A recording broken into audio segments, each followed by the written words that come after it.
Baseball on Fox Sports Detroit is presented by Bell Tire.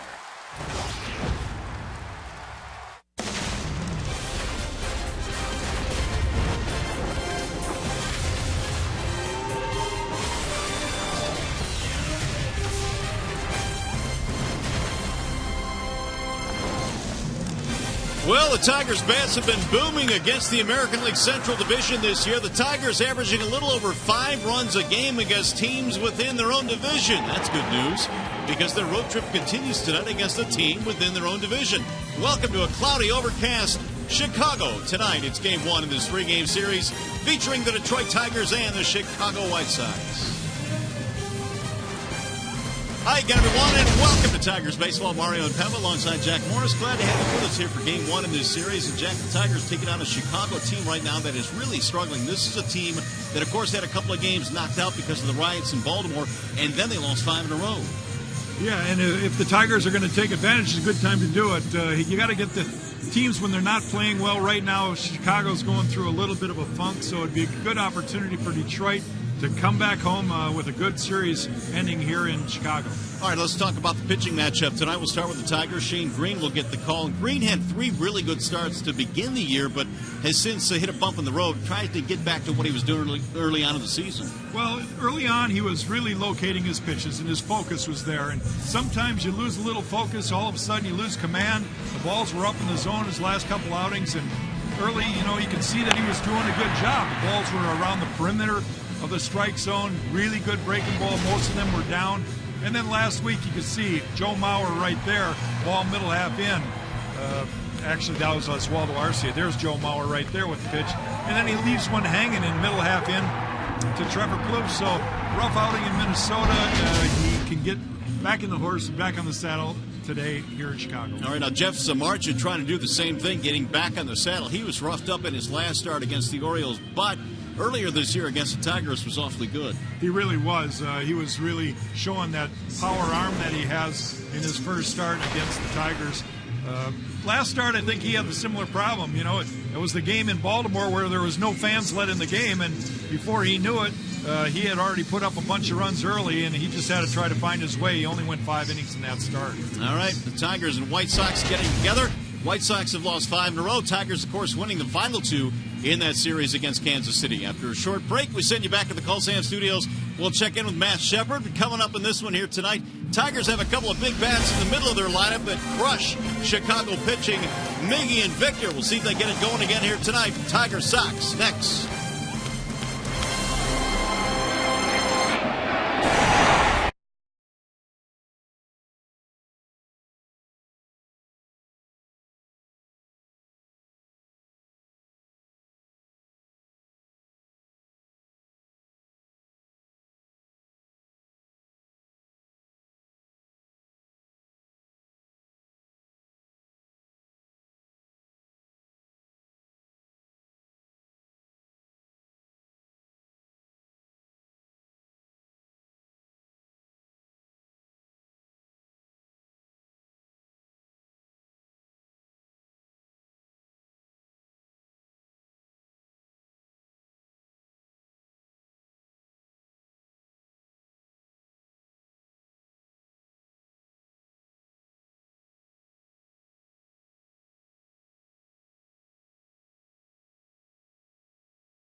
White Sox opening up a 3-game series. Tigers decked out on the road Grays here this evening on a chilly night in the Windy City. Here's the Tigers starting lineup presented by the Southeast Michigan Ford dealers tonight. It'll be Anthony Gose leading it off in center field, followed by Ian Kinsler and Miguel Cabrera. Victor Martinez, your DH man and cleanup. Then J.D. in right. Yoenis Cespedes, boy, he's been hot against the Sox this year. He's in left. Avila, Castellanos, and Romine getting the start at shortstop tonight for Iglesias. And they are facing the right-handed offerings of Jeff Samardzija. Jeff Samardzija making his 6th start of the season. Second start against the Tigers here tonight in Chicago. He went through a phase back in April where he faced 65 consecutive hitters without issuing a walk. So he's a guy that's going to throw the ball over the plate, make you put the ball in play. Let's take a look at the Chicago White Sox starting defense, brought to you by Tim Hortons. It's Melky Cabrera in left, Adam Eaton in center, and Avisail Garcia in right field. Gillespie, Ramirez, Micah Johnson, and Jose Abreu around the infield, and Giovanni Soto is going to be catching Jeff Samardzija, the pitcher. 31 errors since last season, so they've committed quite a few of them, have the Chicago White Sox defensively. Meanwhile, Jeff Samardzija trying to bounce back after a rocky start his last time out against the Baltimore Orioles. And as he continues to warm up, we tell you to stay tuned. Tigers Live following the game. We'll select our Fox Sports Detroit Tigers player of the game. It is presented by the 2 for $5 Classic Quarter Pounder with cheese. And of course, as we mentioned, there are a couple of guys in the Tigers lineup, Martinez and Cabrera. They usually do pretty well in this ballpark, so those guys are certainly at the top of the list on who might be our Tigers player of the game. And Jack, as we look at the standings up top right now, the Tigers, after beating KC yesterday, own a half-game lead. Well, they split the series in Kansas City. Both ball clubs playing pretty good baseball early. Minnesota kind of got back into the race because of this Chicago White Sox team. They got swept in a 4-game series in Minnesota over the last 4 days. All right, so here is Anthony Gose to start things off, batting .302 for the Tigers. He swings in the first and lost one into left field, a base hit. Gose being very aggressive, has a leadoff single, and just like that, the Tigers now get the leadoff man out. Let's take a look at the one pitch that he's thrown. Ball's up a little bit, and that's one thing the Tigers hitters should know about Samardzija. He's going to throw a lot of fastballs up. And right there, Anthony Gose just fists one off and dumps it over in a spot that nobody's at. And that is the 5th hit on this road trip now for Gose. Here's Ian Kinsler. Kinsler at .284 right now. He is still looking for his first home run of this 2015 campaign. Gose on the run quickly. Throw down by Soto is into center field. Anthony got it late, but he's going to try and get to third, and he will safely. Soto's throw sailed on him, and the Tigers very quickly have a runner at third. Let's watch Gose. He gets a very good jump. Soto really didn't have a chance, and then the ball sort of sails on him. Anthony did not see that ball going to center right away, and he challenges Adam Eaton and gets over to third. It'll be a stolen base, the 5th of the year for Gose. He advances to third on the throwing error by Giovanni Soto. So an early RBI chance now for Kinsler. And Ian takes the ball inside. 1 ball, 1 strike on the Tigers' number 2 hitter. Nothing worse for a starting pitcher to have the leadoff guy standing on third base with nobody out. And it's nothing better for an offense to have 3 cracks at picking up that first run of the game. Samardzija's 1-1. Soft line drive over the head of the shortstop Ramirez, and that will get the run in. 2 batters into this game, the Tigers have a 1-0 lead. Good hitting right there from Ian Kinsler. A little bit of a slow breaking ball that again stayed up, and Ian, even though he was kind of committed early, he keeps his hands back and flips it over the shortstop's head. Well, that didn't take long. Single, steal, error, base hit. 1-0 Detroit. And now the heart to the order coming up. Miguel Cabrera stands in.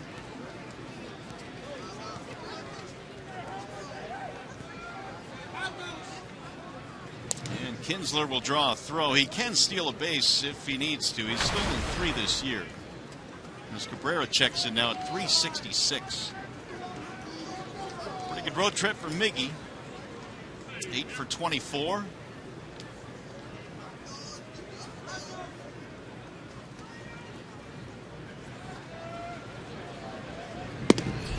There's the strike call. Cabrera had 3 hits in that last game in KC on Sunday, including a home run, a long home run to left field. Cabrera now continues his climb toward 400, 396 in the home run category for Miguel. He's going to go by a few well-known names this summer, I imagine. Yeah, he's on the march. Here's another toss back to first base for Kinsler. One of the issues the White Sox have had in this poor spell as of late is giving up runs early, the lead early in the game. It's something that man right there, Robin Ventura, would like to tighten up a little bit. Really sloppy stretch that the White Sox are in. They've lost 5 in a row. Samardzij's 0-1 is outside, 1 ball, 1 strike. Well, here are the highest averages since 2011 against the White Sox, and you've got a couple of Tigers, Victor Martinez and Miguel Cabrera, that lead that list. You don't mind if one guy's doing it, but when guys back to back in the lineup, how do you pitch around 2 guys to get to the 3rd guy? You better have 2 outs. That's pretty tough. Cabrera 19 RBIs this year. 1-1 is in there, a strike. Fielding Culbreth goes up with the right hand. 1-2 on Cabrera.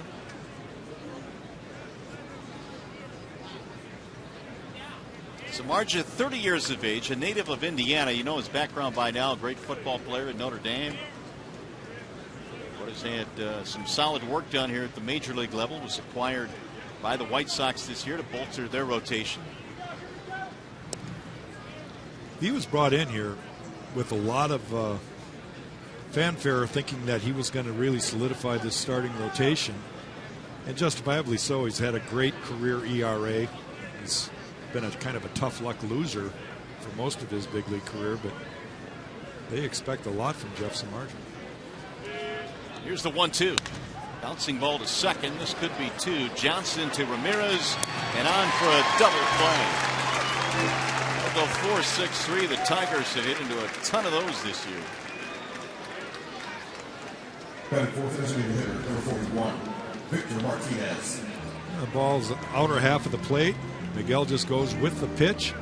Unfortunately, Micah Johnson's standing there. Miguel doesn't get down the line all that well. You're talking about Samardzija being a tough luck loser. Most quality starts by any pitcher with a losing record, 61 of them. And a lot of that had to do with the Cubs not giving him a whole lot of run support. There's a fly ball in the air toward right center. Garcia coming on, but it's the center fielder Eaton who makes the catch. And that is that. Tigers get a quick run, and we go to the bottom of the first.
And Shane Green is presented by Family Heating, Cooling, and Electrical.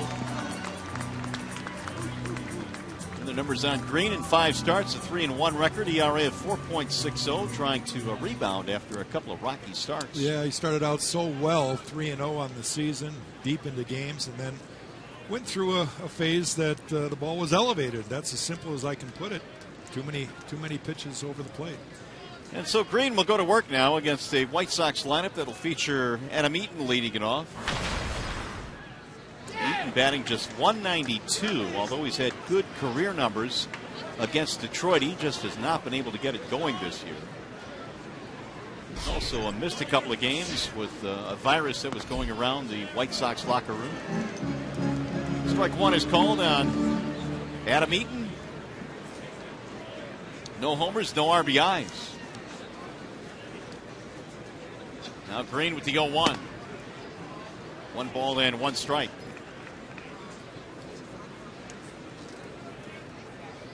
They actually sent Adam Eaton home from Minnesota with that virus. Tyler Flowers not feeling all that good right now. There's a bouncer that is there. Eaton is off to the races. He may get the third on this. Martinez digs it up, but they're going to hold him with a double. He might have made it to third there. The fans not liking that call as Eaton holds up with a double. Batting second outfielder, number 53, Melky Cabrera. You can see the ball just touching the chalk line right over the bag there. And it looked like Eaton was going to go to third. Right at the time, the third base coach was holding him up, and the fans showed their displeasure with Joe for holding him. That ball just died against the wall there, so it looked like he had time to get to third, but didn't want to push the envelope. Going leadoff 2-base hit here is Melky Cabrera,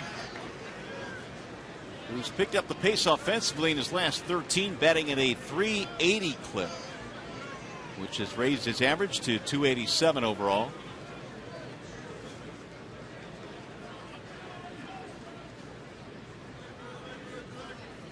And he shows bunt, looks at ball 1. Cabrera, another one of the pieces brought over this year to Chicago to bolster their lineup. He's also been very good in his career versus Detroit, .329. Melky's just one of those guys that can hit. Yeah, he's a guy that puts the ball in play, rarely strikes out. 2 balls, no strikes. Early in the game here, you can see Shane Green just misfiring a little bit. You don't want to fall behind. Made a decent pitch to Eaton, and Eaton just got a little lucky there. You got to get lucky when you hit the chalk line. 2-0 on Melky Cabrera.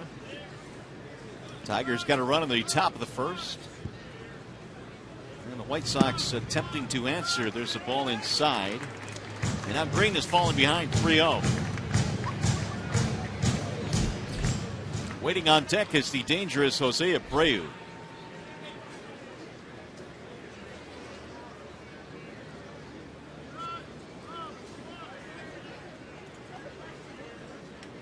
Here's the 3-0. And it's in there for a strike, 3-1. Green was good against the White Sox back on April 19th. He went 7, gave up 1 run, and struck out 3. And in that game, he threw 102 total pitches in that contest, the most he's thrown in any start this year.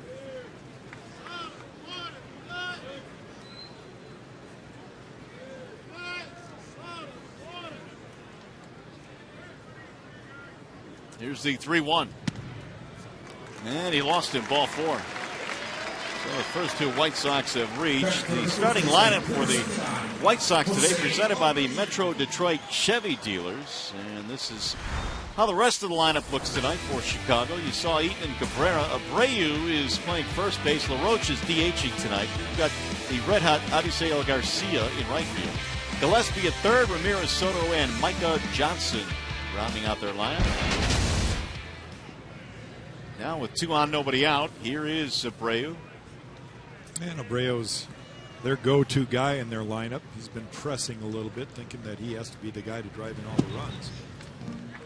Quite honestly, I think he's been expanding the strike zone a little out of his comfort zone, trying to do too much. Well, last year was such a terrific year for Abreu, his rookie season in the major leagues coming over from Cuba. How much of an adjustment do you think major league pitchers have made this year? It's hard to tell because, like I said, when you start pressing and you're swinging out of the zone, it's really not you. There's a bouncer up the middle off the glove of the shortstop Romine. This will get a run in. An RBI single for Jose Abreu. He gets it done there, and it's 1-1. And that's what Abreu can do. He finds a hole, inside out swing, shoots the ball up the middle past Romine.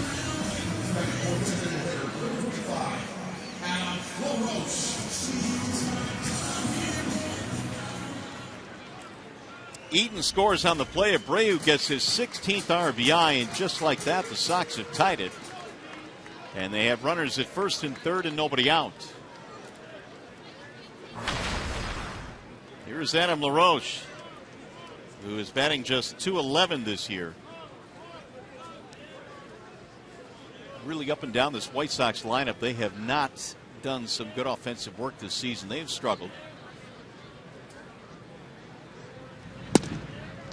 And LaRoche looks at ball one. I think Adam LaRoche is still going through a transition of not playing on the field every game. He was a Gold Glove first baseman for many years. Well, I mean, he won it one year, but he was a very good defensive first baseman. Now he's stuck behind Abreu. That has popped up left side of the infield for Romine. And that's the first out of the inning. Let's take a look at the Tigers' starting defense presented by Beaumont Health System. You got Yoenis Cespedes in left, Anthony Gose center, and J.D. Martinez in right. Castellanos, Andrew Romine has taken over for Jose Iglesias, who's got a little bit of a tweaked groin. Ian Kinsler and Miguel Cabrera. Alex Avila behind the plate, catching the starting pitcher Shane Green. And here is the former Tiger, Avisail Garcia, batting .342, and this guy has been one of their hottest hitters. He had a good series in Minnesota and showed off that strong arm defensively, too. Right now, Garcia sporting a 9-game hitting streak with 2 on and 1 out. And Green missing low, 1 ball, no strikes. There are the numbers in the 9-game streak for Garcia, .417. Of course, Tigers fans know what his skill set is. You talked about his strong throwing arm. He has good power, likened to Miguel Cabrera in stature, at least when he was a member of the Tigers. There's certain hitters just that you would never know anything about, but by the way they stand at the plate, you would be hesitant. And Avi Garcia is one of those hitters. Obviously, everybody has some weaknesses, and you try to expose those. But he's a big, strong guy, and when he stands up there for the first time, every pitcher's got to say, oh, boy. Yeah, he's very, very imposing. In fact, ever since he was traded from the Tigers to the White Sox, he's had 14 RBIs in the 18 games that he's played against his former team. Drive that one on one hop short, flip to second one. Here comes the relay, and that is a double play. Nicely done by Romine. Kinsler turns it at second, and each team with a twin killing early in this game. White Sox with 7 for 1 run. We'll go to the second.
Comerica Bank, raise your expectations of what a bank can be. When it's time, come to Comerica. Ram, come discover great deals during the Ram Drive and Discover events. And by Oscar Mayer Beef Hot Dogs, it's grown-up food. It is absolutely chilly here in Chicago tonight. It can happen. It's supposedly going to get a lot warmer the next 2 days, but right now, it's cool this evening as the Tigers take on the White Sox in Game 1. It'll be J.D. Martinez leading it off. Batting practice, we couldn't hardly see the balls to the outfield. The fog had rolled in here pretty well. It's kind of cleared off. Fortunately, there's a ball outside to Martinez. J.D. trying to get it going. He has been in a horrible slump right now. He's 0 for his last 14.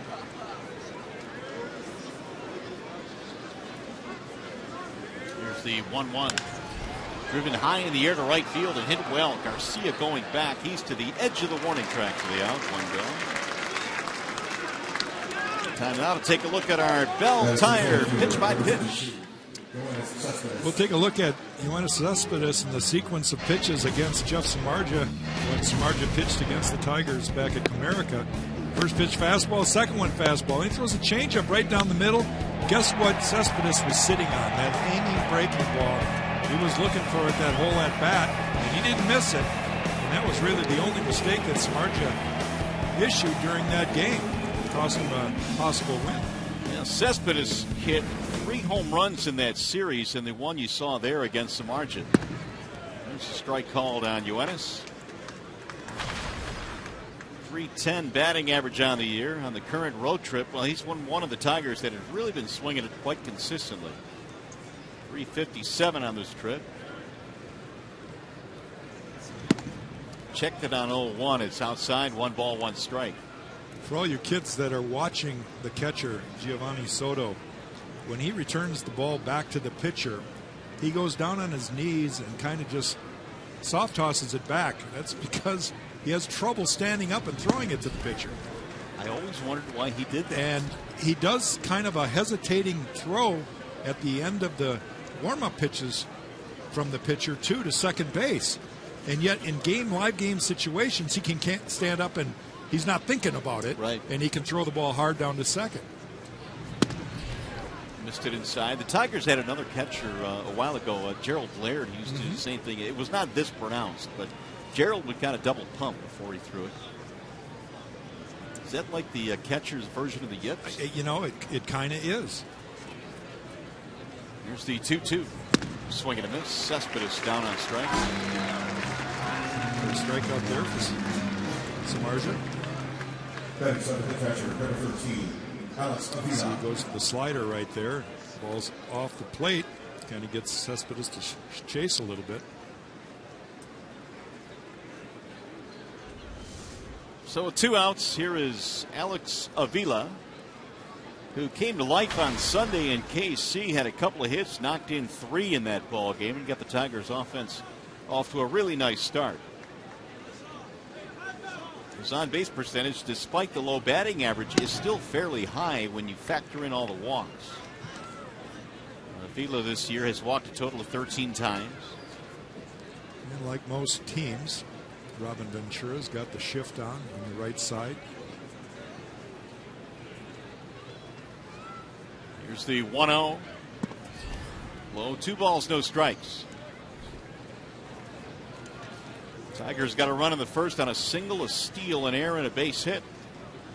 As you look at that shift that they have on against Avila.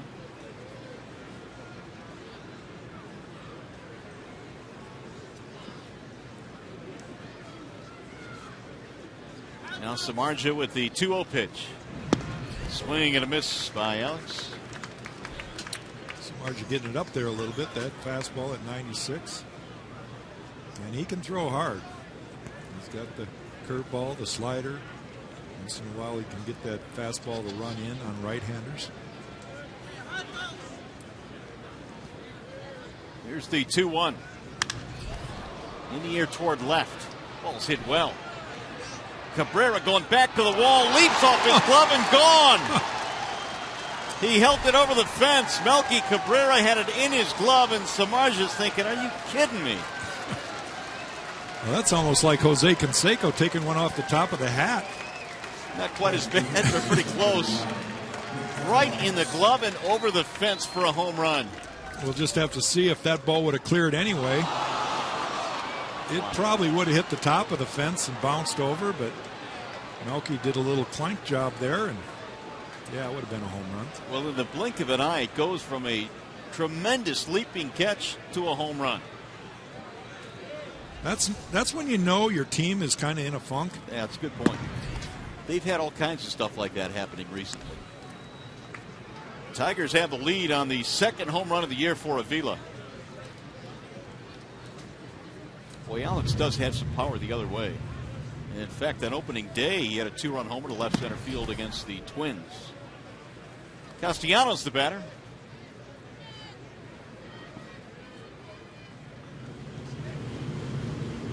Check this out. Both of his home runs this year to left field, and he had none to leave the ballpark last year the opposite way. You got some bragging rights to your fellow teammates when you go opposite field. 2 balls, 1 strike on Castellanos. Now, if we could just get him to hit the ball on the ground with that shift every time, you'd be getting all sorts of hits. Yeah, the average would climb considerably. Here's the 2-1. Roll towards short. Alexi Ramirez pops. Flanks off his glove. Well, they are in a stretch right now, the White Sox, where just about nothing is going right. It seems to be continuing. This is, from what we hear, they did a lot of in Minnesota, including Alexi Ramirez, who is typically very, very solid at shortstop. You're talking about one of the better defenders at shortstop in the American League. And an E6 keeps the inning going now for Romine. Samardzija can't be too happy about how this inning's going. Romine shoots one on the ground back up the middle. Micah Johnson flips to second, and he is out at second. You know what? I think Brad's going to come out and challenge that. He thinks that maybe Ramirez was off the bag when he caught that ball, so he's waiting, stalling here to find out if his guys in the locker or in the dugout are going to take a better look at this. He's informed the umpires they're going to take a look at this. And is he waving it off? No, he's waving it off. No challenge, so the force at second base. It was close, settled in the inning. Here's how close it was at second. Nearly out.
Second base to end the inning was awfully close. Yeah, it was. Let's take another look at that. Andrew Romine hits a ball to the right of Micah Johnson, who backhand or flips it over to his shortstop, Alexi Ramirez, and just barely kept his foot on the bag.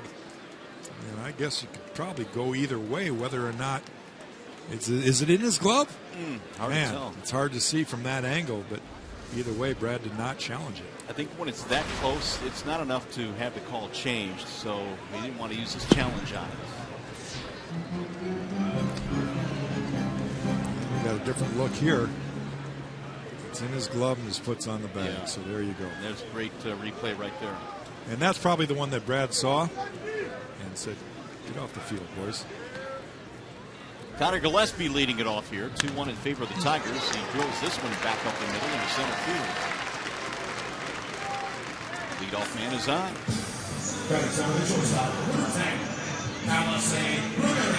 Third hit of the ball game now for Chicago. Well, Shane Green, he's doing what he wants to do, and that's get first pitch strikes and get ahead. But that pitch right there, a little too much of the plate up in the zone, a little bit above the knee, thigh-high pitch. Connor Gillespie doesn't try to do too much with it, just shoots it back up the middle. That's what your hitting coaches want you to do, is shoot that ball right back up the middle. Here is Alexei Ramirez, who's batting just .205 this year. And he has not homered this season. Ramirez had 15 of them last year.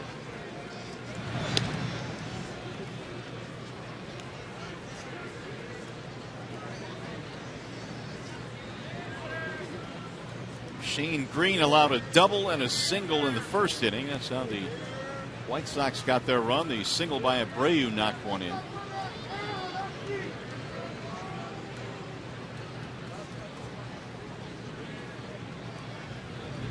And Ramirez looks at ball one. Shane Green's making his first career appearance here at U.S. Cellular Field.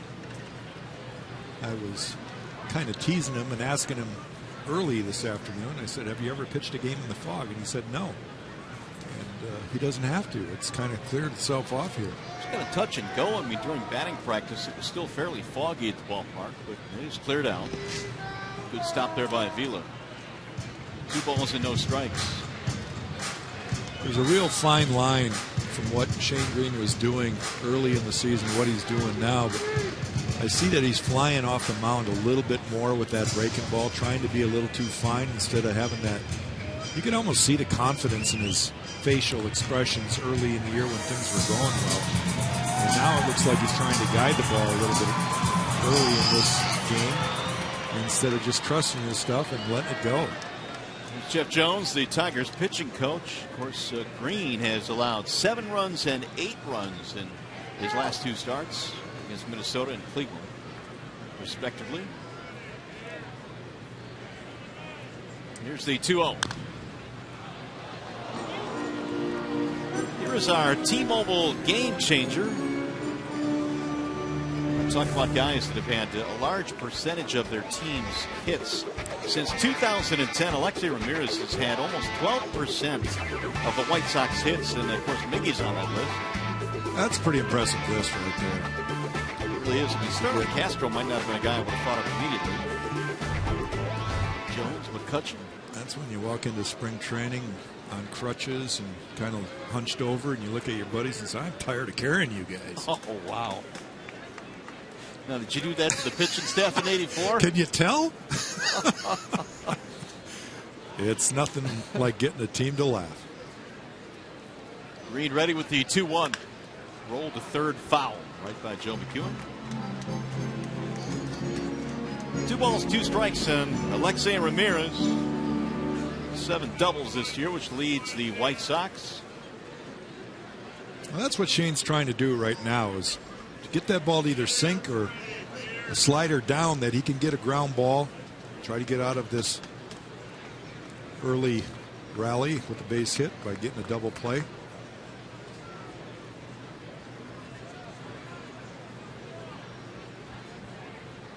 And again, the 2-2. It is outside. 3 balls and 2 strikes on Ramirez. Giovanni Soto will be next. Shane was helped out by the double play off the bat of Garcia in the first inning.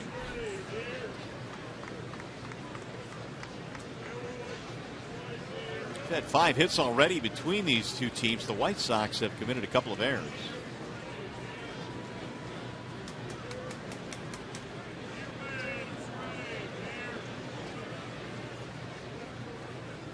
3-2, the runner goes, and it's fouled back out of play.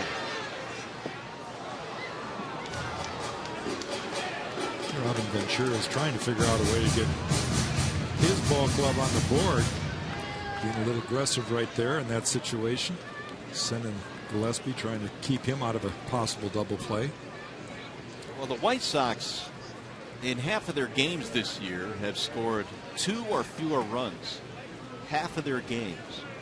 And that's probably why they're in last place in the division right now. They're not going to win a lot of games with just 2 runs. Again, the runner goes, a swing and a miss. Avila's throw down to second in plenty of time, and out at second base is Gillespie. Well, there's a double play. It wasn't the conventional way, but you get some help from your catcher. Avila makes a perfect throw down to second base.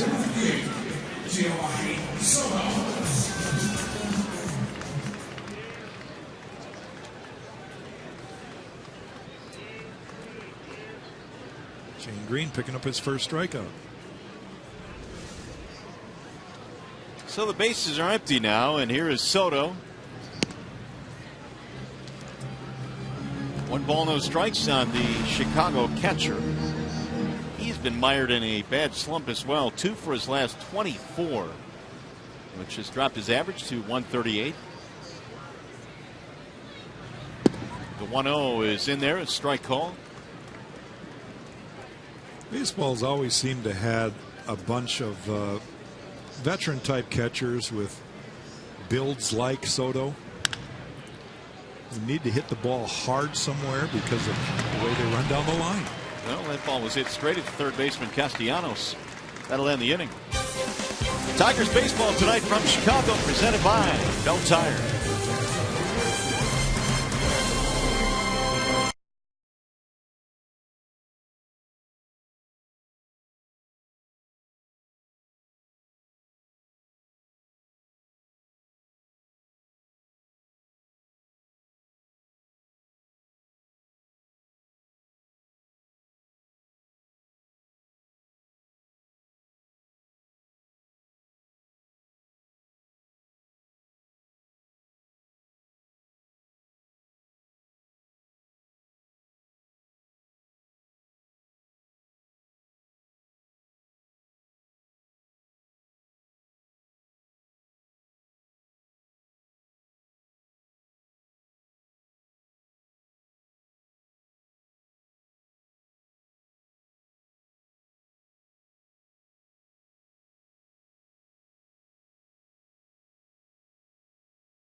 Tonight, Anthony Ghost leads it off with a single, then he steals second base. The ball gets by the second baseman. He scrambles over the curve. Then Ian Kinsler comes up, loops one over Ramirez. First run for Detroit.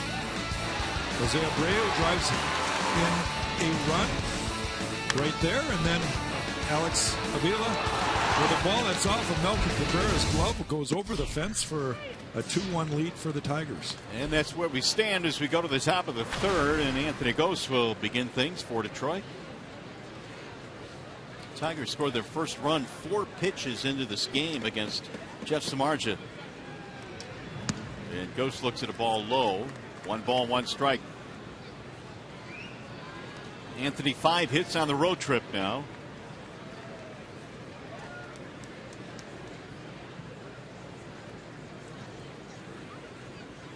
Here's the 1-1. Slow tap to first base. That is going to be a foul ball. First base umpire Jim Reynolds calling it off his foot, and then home plate umpire Field and Colbreth acknowledges that.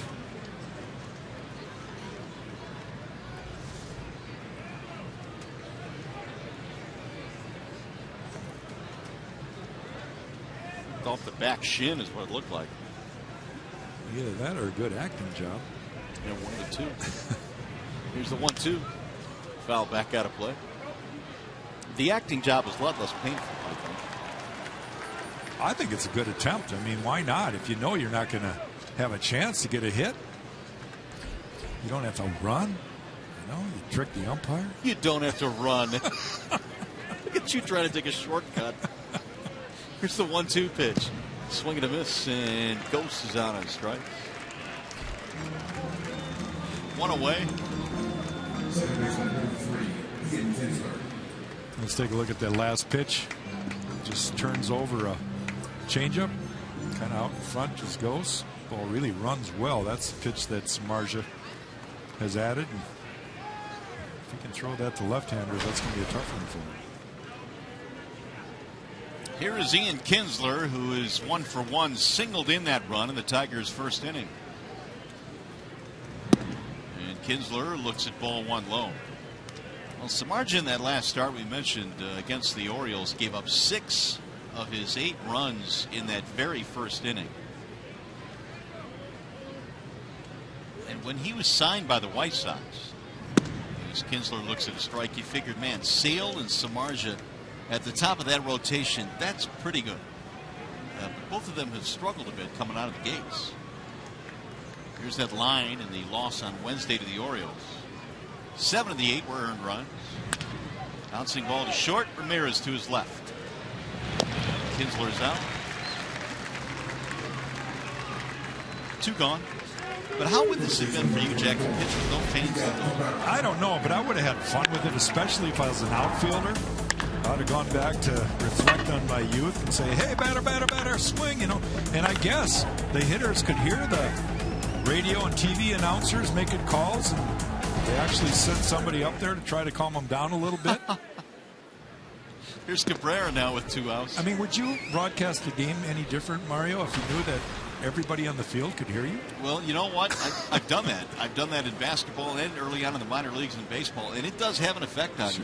If the players can hear you, you tend to pay attention to what you say. Otherwise, we have no idea what we're saying up here. We're probably not as critical, are we? No, absolutely not. There's strike 3, but he looked good doing it, though. I've had a lot of players tell me, Jack, you got to get back on the dirt. You forgot how tough the game was. Yeah, I'm sure. Of course, Gary Thorne, who's the fine television announcer for the Orioles, you know, he's got a voice that carries. One of those booming voices. Yeah. So he went into his golf announcer mode, talking in whispers. Meanwhile, Cabrera now has run the count to 3-1. Samardzija looked like he was going to have a 1-2-3 second, and then the Avila homer. Victor waiting on deck. Miggy bounced into a double play in his first at bat. 3-2. Miggy can have fun. He knows that that ball was a ball that he should drive, and he's smiling knowing that, go ahead, try it again. He's not going to get that one here, though. It's like the split finger. Just foul back out of play. It's the first full count that Samardzija has had in this ball game. He's listed at 6'5", 235 out of Maryville, Indiana. Projected to be a first-round draft pick in the NFL draft before the Cubs signed him. Again, the 3-2. And this one is skied in the air toward right. Moving toward the line is Garcia. Appears to have room, and that would be a 1-2-3 inning for Jeff Samardzija. Here come the Sox in the bottom of the third.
games. And on Friday, when Green threw his bullpen session in Kansas City, it was none other than Brad Ausmus doing the catching.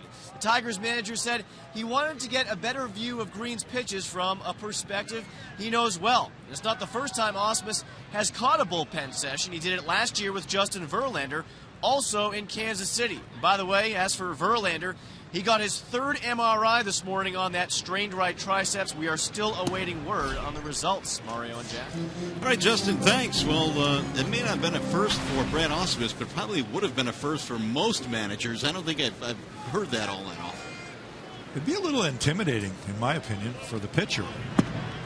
Did you see Sparky catching one of your bullpens? Well, you know, I was thinking about Sparky and Tom Kelly and Cito Gaston, even Ralph Houck. You know, Ralph was a catcher, so he could have done it. Les Moss, one of my other managers, was a catcher. But it would have depended on the week, you know, or the 2 weeks. If we were getting along well, I probably would have thrown fastballs right into his glove. And if you weren't getting along well... And then I'd drop a forkball in the dirt and beat him up. I heard you had a pretty good forkball in your career. This is a swing and a miss by Johnson. I just think it would be intimidating, especially for a young pitcher like Shane to have to throw to your manager, you know. Most young pitchers are intimidated just to have them watch a bullpen session. Sure. But to have them catch you, that, I don't know, it'd either be really good or really not so good. Yeah, well, especially a guy that caught for 18 years at the major league level. And then it's bounced to first base. And Green better get over there. He doesn't. That just took way too much time to develop. Well, Johnson gets down the line. He can run, but that's where you cannot be watching the ball. You got to get to the bag first. Number one concern, get your foot on the bag, especially with those fast runners. And you can see Green, he busts that way, but he doesn't bust hard. And clearly Johnson is safe at first. Well, he's used that speed quite a bit this year. 7th infield hit for Micah Johnson. And for the 3rd straight inning now, the White Sox have the leadoff man on.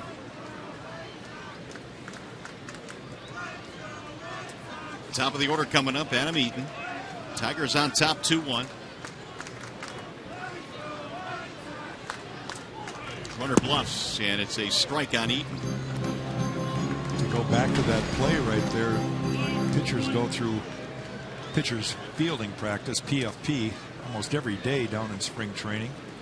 And that's the pet peeve of all pitching coaches, is to get your butt over to first base and get to that bag first and then look for the ball. He kind of just, well, he let up on the way over there.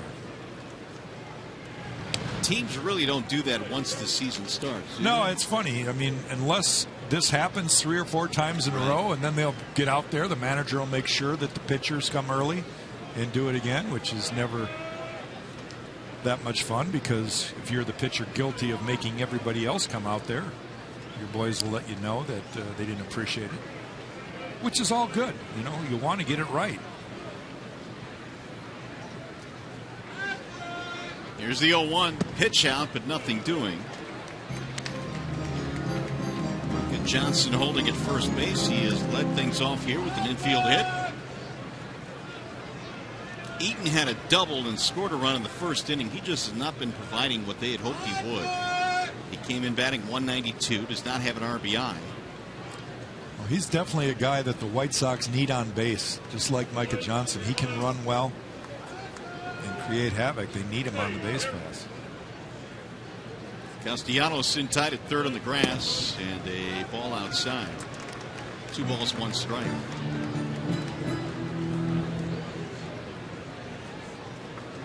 Even in the second, Green gave up a leadoff single, but got to strike him out, throw him out. Then his pitch count right now is at 35, and the ratio not all that good.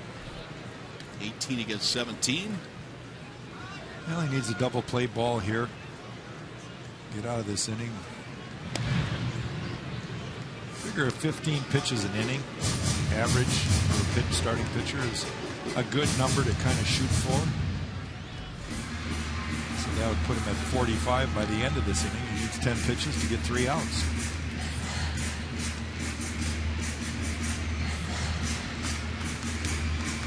Well, Green would like that ground ball. Eaton would like an RBI. In fact, he hasn't had one in 27 consecutive games now, dating back to last season.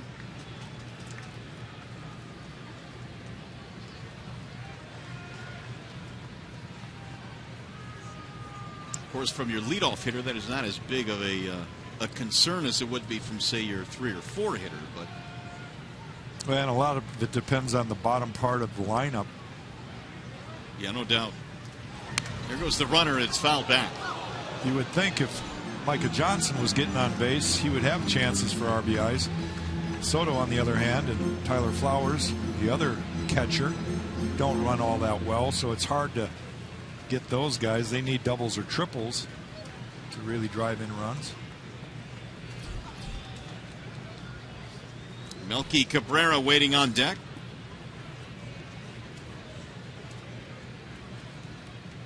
Eaton waiting on a 2-2.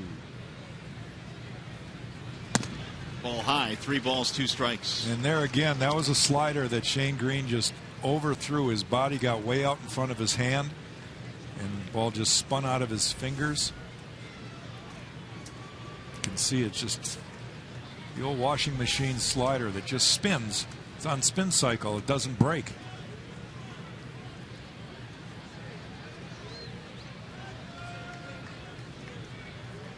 See if Johnson goes on 3-2. He does. Bounce back up the middle. Kinsler backhands it. Has only one play, and that's to get Eaton out. 1 on, 1 out. Let's check in now with the game break. Johnny Kane back in the studio. Left fielder, number 53, Melky Cabrera.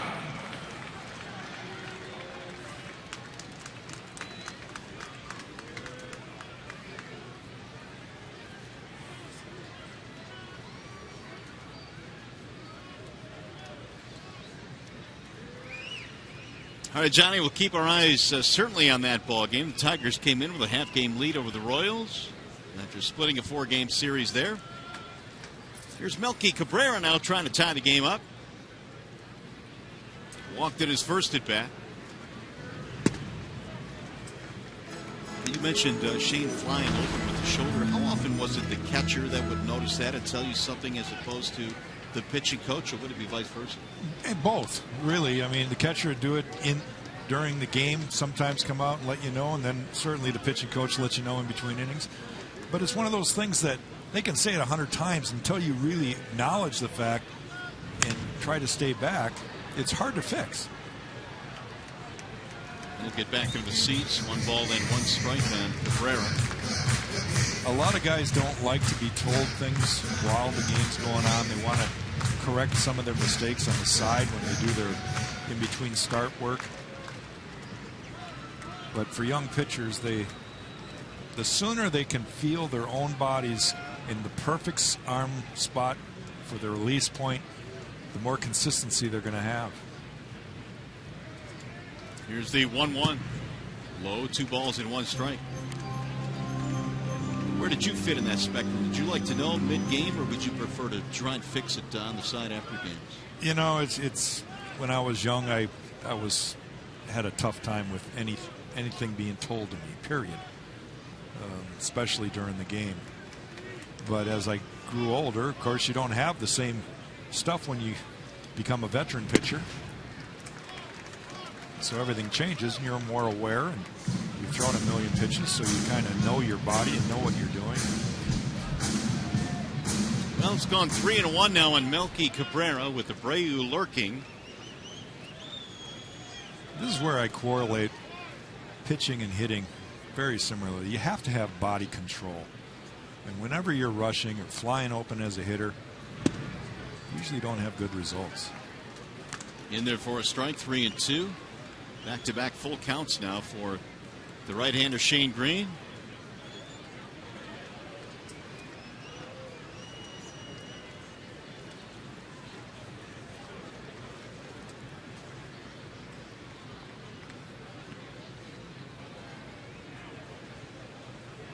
Here's the 3-2.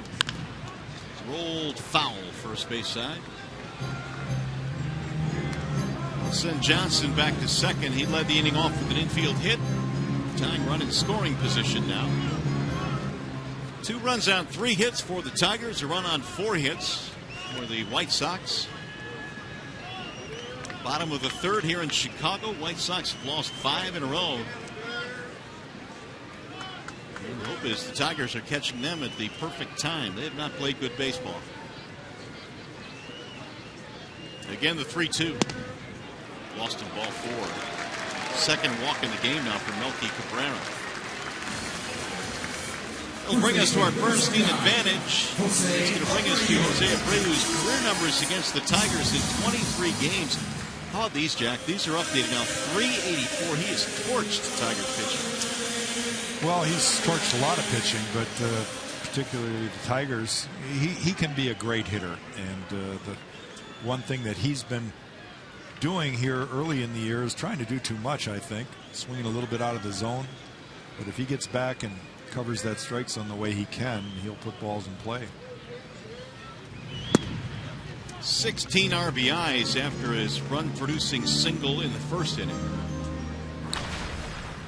And we talk about game-changing moments and momentum in a game. This is where Shane Green really has to bear down. He's got one out. Ground ball here. You got Abreu up. Abreu's up, who's, you know, he puts the ball in play most of the time. Hits a lot of ground balls, a lot of them up the middle, but be a great opportunity to roll over another double play. So you want to keep the ball down on him. Try to get that ground ball. Yeah, Abreu this year has knocked into 6 double plays, which is a team high for the White Sox.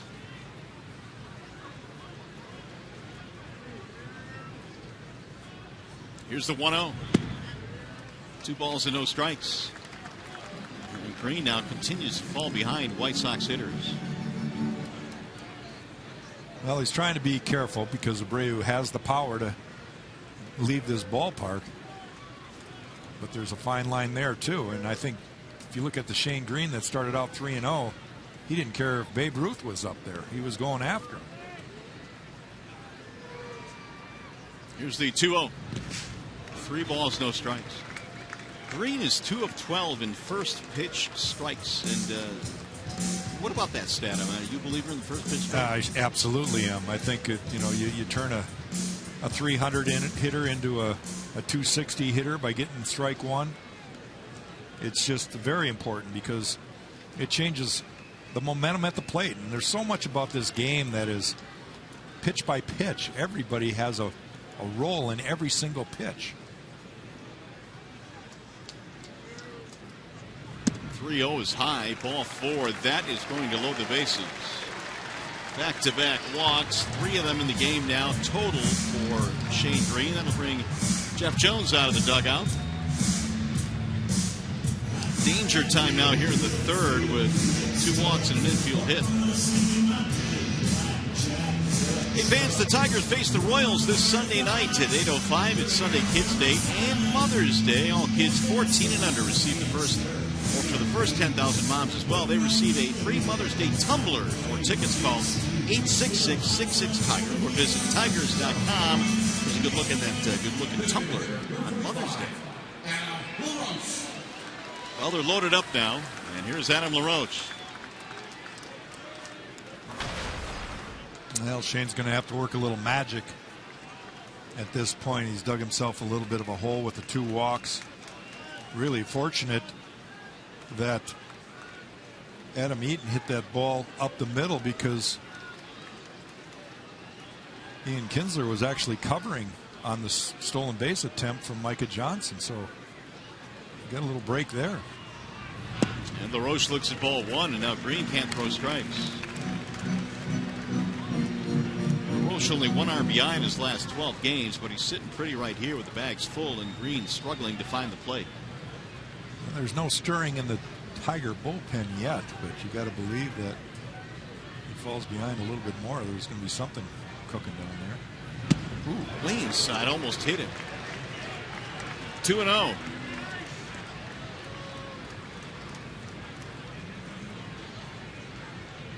Now, as you predicted, the phone will be answered at the opposite end. Get some stirring in the Tigers bullpen. 2-0 on Adam LaRoche. Way high, 3-0. With no place to put LaRoche. It's a lonely place for a pitcher, especially a young pitcher. You realize your team has given you a lead. You've got a very good opposing pitcher on the mound against you. You know that runs might be at a premium, and yet you start falling into a control issue. There's a strike. Green had thrown 8 straight out of the strike zone. And now the count is 3-1. Wilson warming up in the Detroit bullpen. Shane trying to battle his way back here with Johnston at third, Cabrera at second, Abreu at first.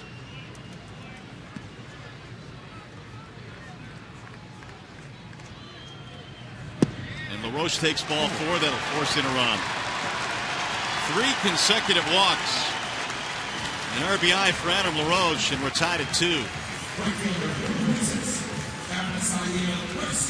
Well, when you're around the plate, all those balls in the box tracks there, then you make a borderline pitch. Typically, umpires are going to favor inside of the hitter. You've got to show that umpire that you have better command than that to get those close pitches. So now here is Avi Garcia, who bounced into a double play in his first at bat. That would certainly come in handy right here. The White Sox have tied it at 2. We're in the third.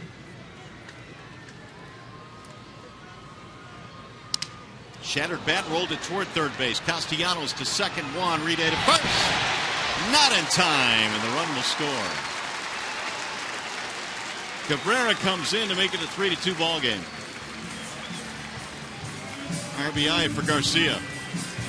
Good hustle there for Avi Garcia. The bat was shattered, but you see how long it takes to get to Castellanos. Kinsler did a great job of turning that ball quickly, but Avi got down the line just fast enough to pick up an RBI and keep the inning going. Really good speed for a guy his size, and it came in handy there. So here's Connor Gillespie now with runners at first and third. The White Sox have their first lead of the game. Gillespie had a single in his only at bat.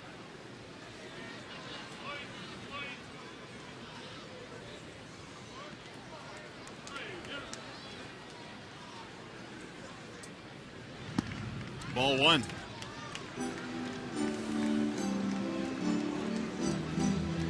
So Shane again continues to struggle with first pitch strikes.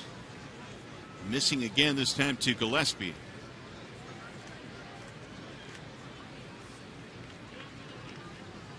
First and third with 2 outs.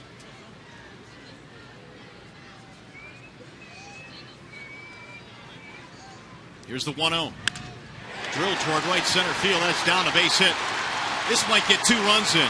Abreu scores. Here comes Garcia motoring around third base. He will score. Gillespie is on his way to third with a 2-run triple.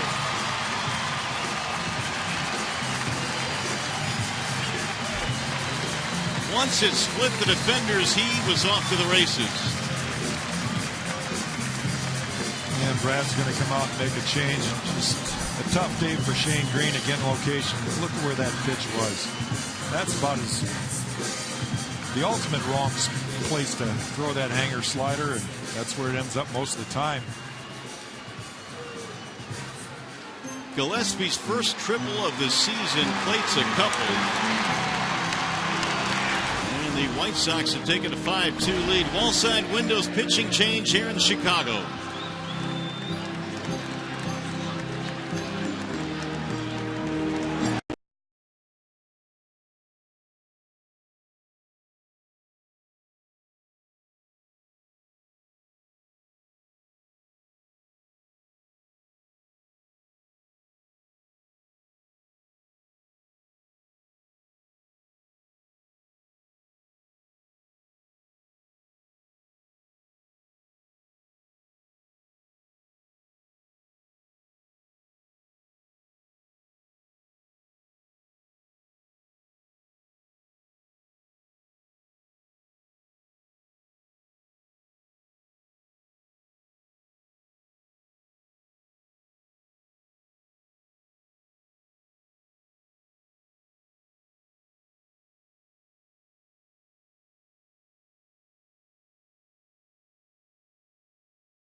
Detroit Prize Pack Tuesday, brought to you by Meyer. Enter at www.foxsportsdetroit.com to be eligible to win a fantastic prize pack any baseball fan would love.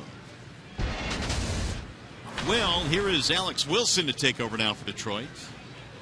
And there's the numbers for Alex. You see he's pitching in his 4th game. He delivers strike 1 to Alexei Ramirez.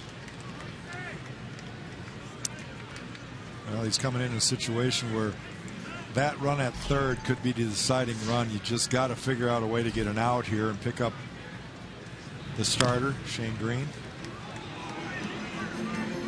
Shane just had control issues again today. The ball was up in the zone. He walked 4, all together too many for the 2 2/3 innings that he pitched. They walk Cabrera and Abreu and LaRoche consecutively here in the 3rd inning. This has turned into a 4-run frame for Chicago.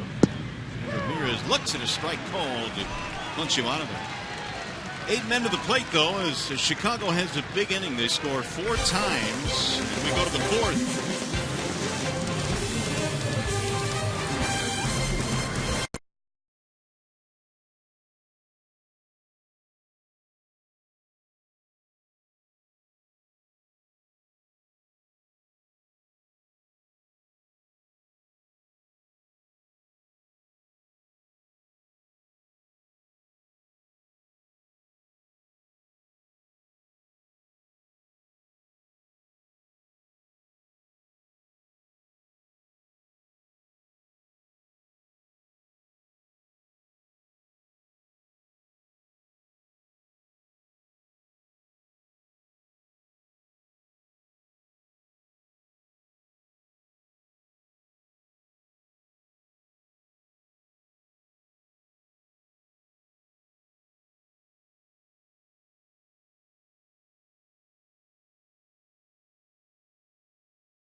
Here in Chicago. Time now for the Lowe's Never Stop Improving stat.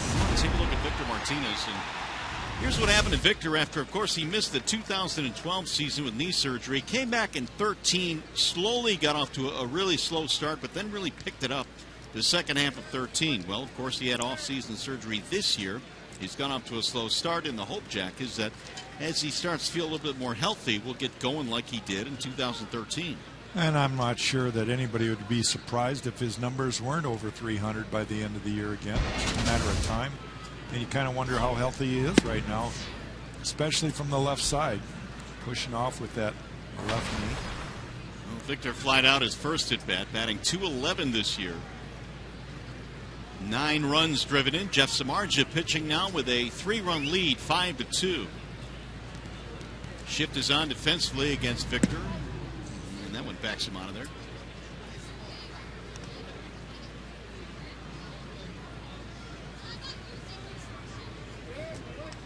Martinez had a 3-hit game against Chicago back at Comerica Park. That was against Quintana. Victor taking a little bit of time there. You kind of wonder if he tweaked his knee again by getting out of the way. The umpire, Hilden Coldreth, has given him a little extra time. Here comes Brad, too. Yeah, now the trainer's coming out.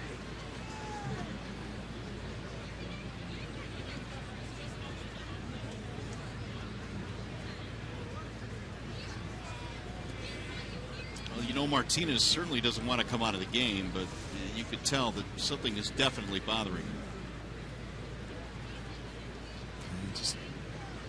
You can see he doesn't want to put a lot of weight on that back leg.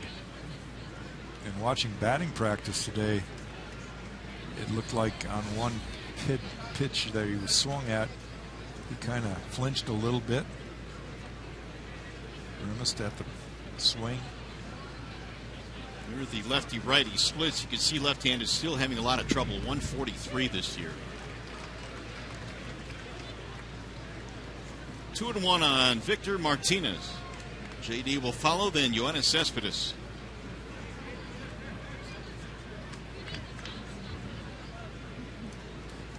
Here is Samardzij's 2-1. In the air toward right field. Garcia backing up. He's under it. And Victor retired, one gone. A Saturday Major League Baseball on Fox Sports 1 returns with a doubleheader of divisional rivalries, beginning with the Royals taking on the Tigers. Then the Braves square off against the Nationals. Coverage begins at 12:30 Eastern on your home for baseball every Saturday. Fox Sports 1, and also streaming live on Fox Sports Go. Right at the knees for strike one. 95-mile-an-hour fastball there from Samardzij. JD Martinez flied out to right field.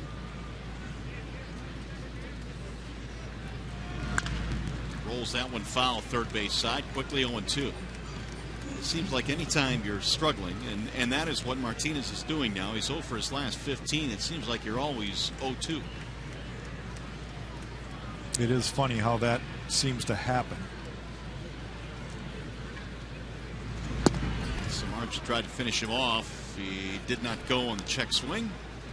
And in the case of the White Sox, they haven't had a lot of leads as of late. And now that Samardzij is on the mound, working with a lead, you want to see him get through an inning. It's kind of a shutdown inning. 2 balls, 2 strikes. Samardzij thought he had strike 3.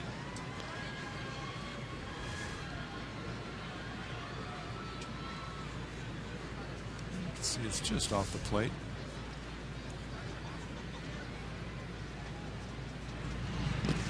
He checked it and he went. Strike 3. Martinez will be tagged out by Soto. And JD now is 0 for 2.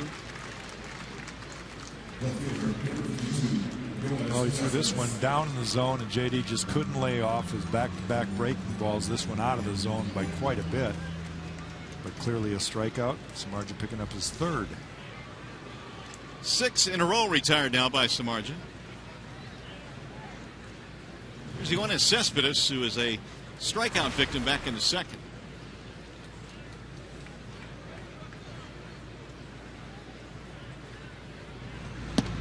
Cespedes is the league leader in doubles this year in the AL with 10.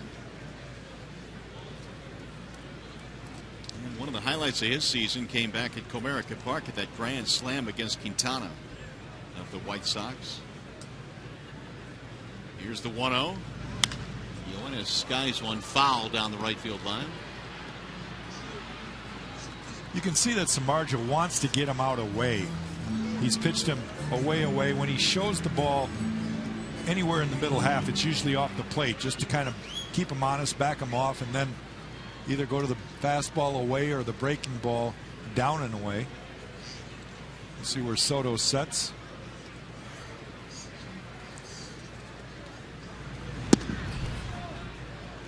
There's a sinker right there, a fastball that he's hoping that he might chase, but it's usually off the plate, and that's a good thing. When the pitcher is ahead in the count, if you miss, you want to miss off the middle of the plate. Now he's going to go back to the slider.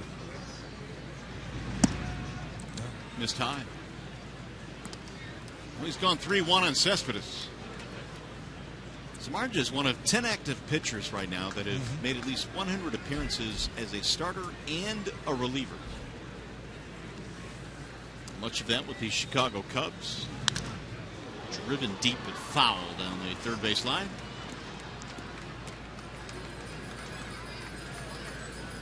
Three and 2. Should Cespedes reach, Vila will be next. It is 5-2 in favor of the White Sox, thanks to a 4-run third. The 3-2. Lost in ball 4.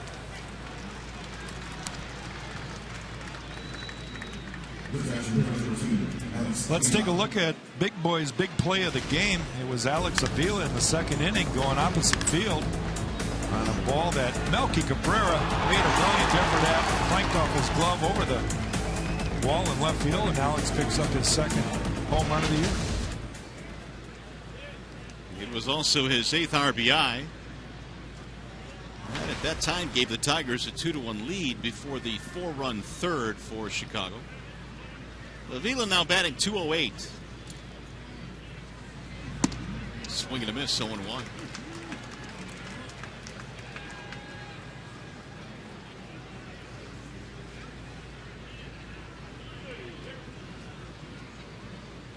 Heavy air in Chicago tonight.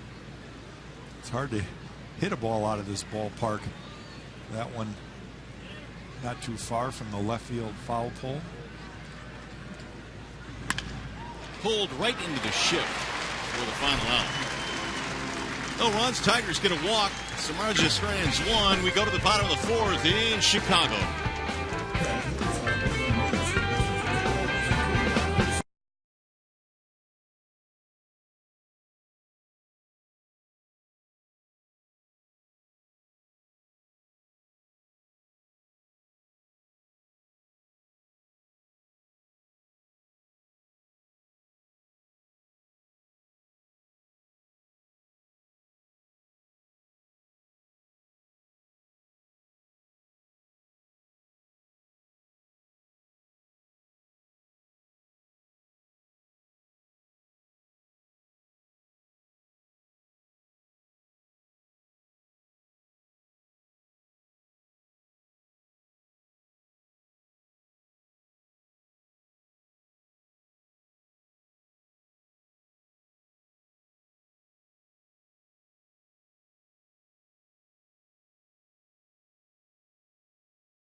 Setting at U.S. Cellular Field, MGM Grand Detroit brings you the scouting report on the Chicago White Sox. They are the only team in Major League Baseball without a player in the top 100 of wins above replacement. That's WAR this season. The Tigers, by comparison, have 4 in the top 100 in WAR, but the White Sox have 0. They've been scuffling in almost every aspect of the game. And we've seen that at times here tonight. They've made a couple of errors. They had a ball bounce off the glove of Cabrera and over the wall for a homer. But they lead 5-2 as Giovanni Soto looks at a strike. Well, it's imperative now, I guess, Jack, for Alex Wilson to make sure that we keep this thing right here and give the bats a chance to come alive here in this game. Yeah, shut down innings. That's what you want out of your middle relievers. There's a bouncing ball to right, base hit. Soto doing a good job right there. Didn't try to do too much. The ball was outer half up, and he just went with the pitch. And the White Sox continued their theme of getting the leadoff man on in every inning so far. It's 4 in a row. See the location of that pitch from Wilson. Little slider, didn't break a whole lot, but good hitting right there. You got to credit Giovanni Soto for just going with that pitch. Here's Micah Johnson. Infield single his first time up.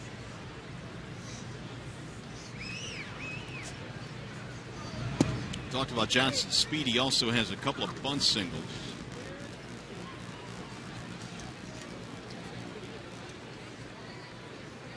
Castellano is in on the grass at third base. See it there.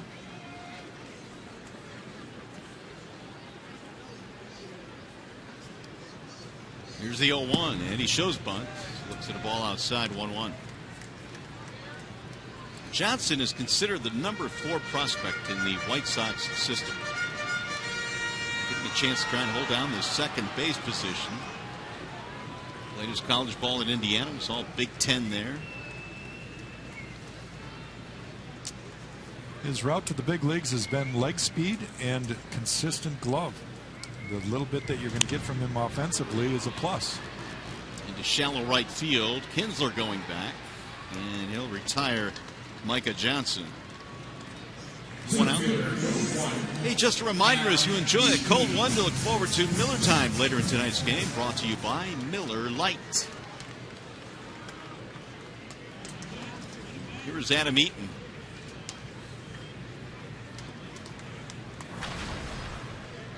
One for 2 tonight. Doubled, scored a run in the first inning, bounced out in the third. It started off kind of rough for Shane Green because Eaton hit that ball right over the first base bag, right on the line. That was hit right at Cabrera, who fires to second one, and the relay is a double play. That's a good play right there by Miggy. He got rid of that ball quickly. On a hard hit ball, a 3-6-3 twin killing ends the fourth for the White Sox. Let's go to the fifth.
Law firm, official legal services sponsor of Fox Sports Detroit.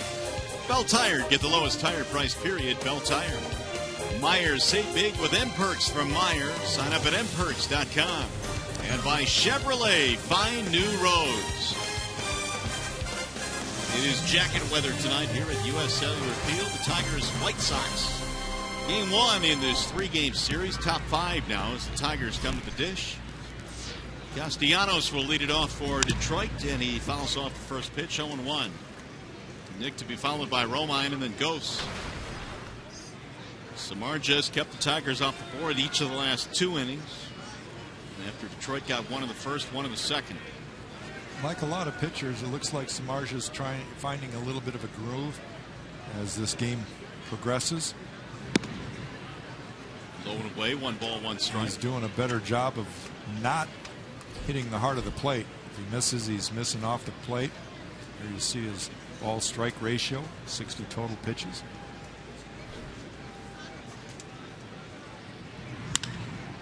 High fly ball hit well into right center field. Eaton going back to the track and in front of the wall to make the catch. Not a lot of carry out to the right field here tonight. The flags are pretty stiff coming in from left towards right field, so you'd think that if you get it up high enough that maybe there would be some carry to right field, but hasn't really shown that tonight. Here's Andrew Romine.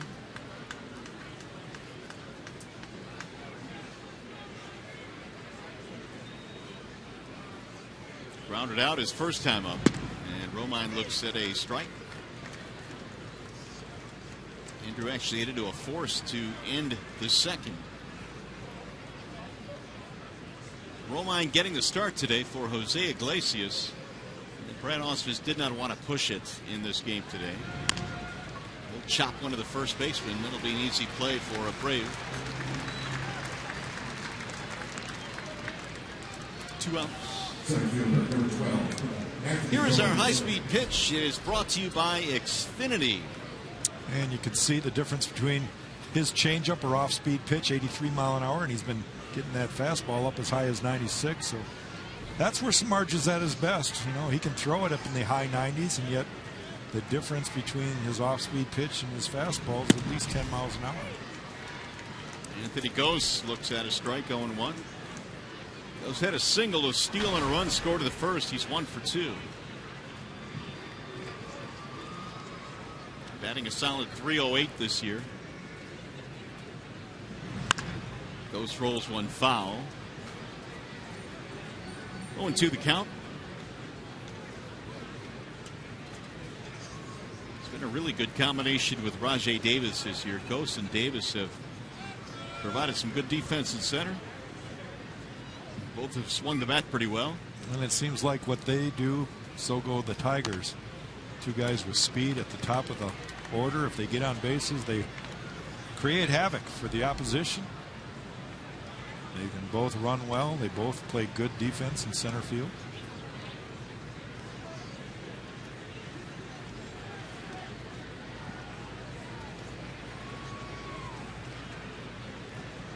And Meaton, their center fielder, good speed as well, and their table setter.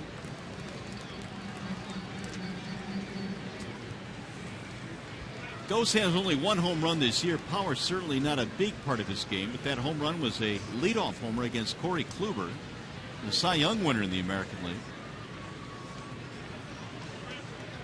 Down in the count, 0-2. Soft line drive, base hit, left center field. It's the second time that Gose has done that tonight. A little soft serve the other way. Well, they went with the changeup, and with a couple of strikes, you kind of question that. Why would you speed up a guy's bat that's having trouble? And it was out of the strike zone, but Gose saw it so well that he just shoots it again over Alexei Ramirez for his second hit.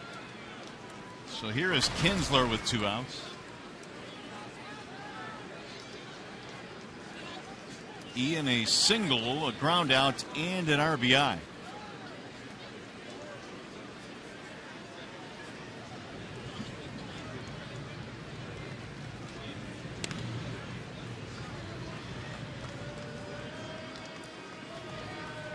With Abreu holding Anthony Gose at first base, it's like Micah Johnson is going to be the cover man in case Gose steals.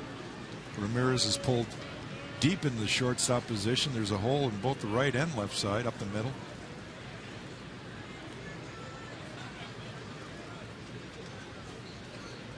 Samardzic just holding on to the baseball now, and Kinsler will call time. A lot of pitchers will do that with good base runners. The longer you talk to some of the game's greatest, Ricky Henderson was a teammate of mine for a year in Toronto, and he said the longer a guy held the ball, the less he had of a read, and it can upset their timing a little. Here's the 1-800-CALL-SAM call of the game. And it came in the first inning early in the ball game. Anthony Gose reaching. Steals second. Throw from Soto goes into center field. Gose on his way to third, makes it safely. And then scores on the Kinsler RBI single. So the stolen base early by Gose, providing some dividends.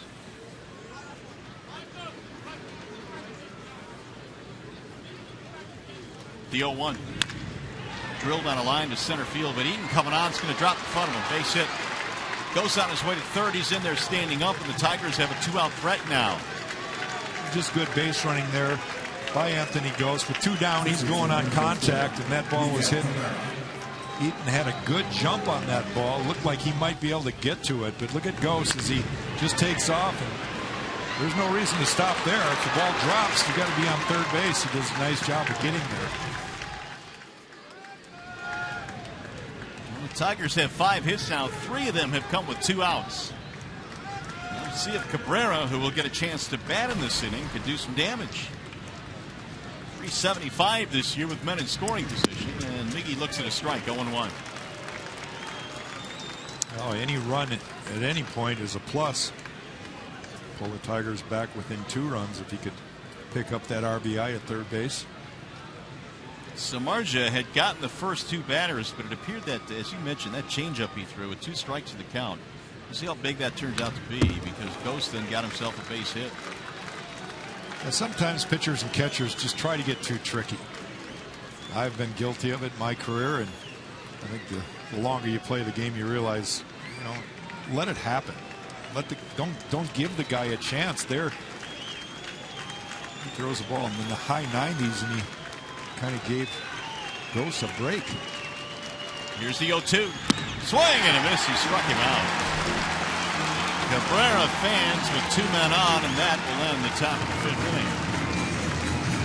Still a 5-2 lead for the White Sox. Tigers baseball tonight presented by Bell Tire.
These 2 teams within the division have met each other quite a bit over the years, but really in the early 2000s, the Tigers, well, they won only 1 of 10 season series, but they've now won 5 of the last 5. If you remember, the White Sox teams during that time in the early 2000s were pretty good baseball teams. 2005, they went to the World Series. Victorious. Melky Cabrera is leading things off. It'll be Cabrera, Abreu, and LaRoche. Facing Alex Wilson, who had to take over for Shane Green back in the 3rd. So the Tigers trying to get multiple innings here out of Wilson, who appeared in a couple of ball games with AAA Toledo prior to being called up by the Tigers.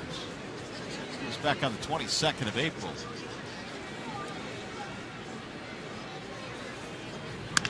One is on the ground to second base. Gobbled up there by Kinsler.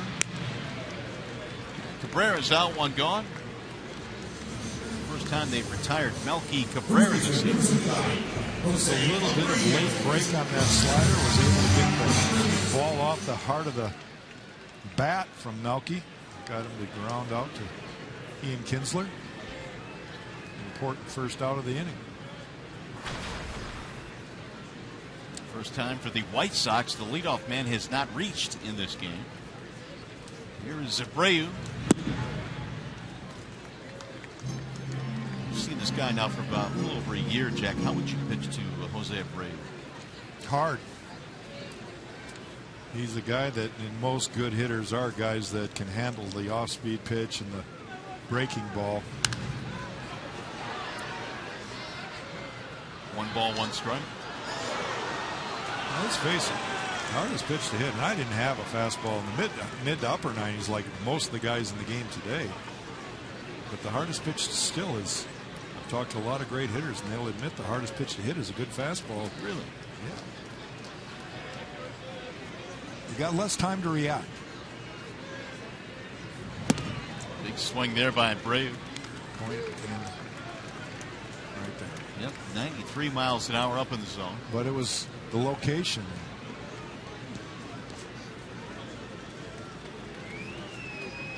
Wilson gave up a single in the 4th, but got a double play ball. Vila running through the signs. And the 1-2. Swung in a foul tip, knocked it out of the glove of Alex. May have caught some of the backswing as well.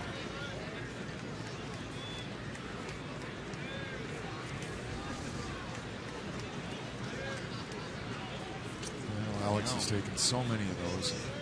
Wearing that new goalie style catcher's mask.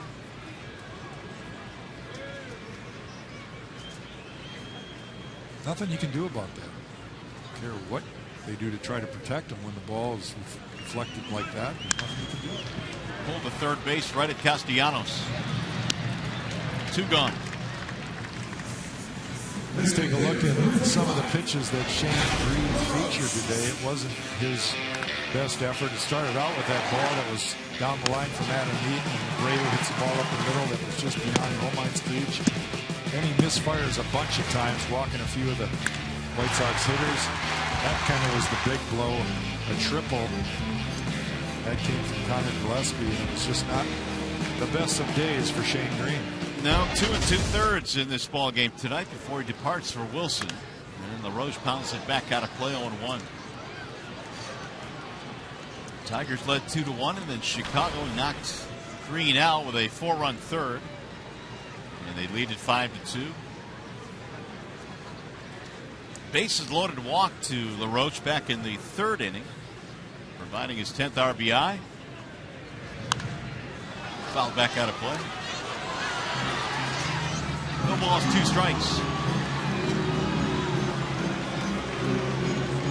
What do you got in this beard here, Mr. You know, I was just going to ask you that. No, I asked first. I got to tell you this. I know he's good friends with the old Duck Dynasty guys. Is he really? Yeah, he's part of the clan that goes hunting. He's been on some of their expeditions. That explains a lot. It looks like this. I'm not a big fan of it myself. No. I like the trim beard a little bit. Got some gray creeping in there too. Yeah. God only knows what that makes that guy look like. 2 balls, 2 strikes. On LaRoche. He's had a productive career.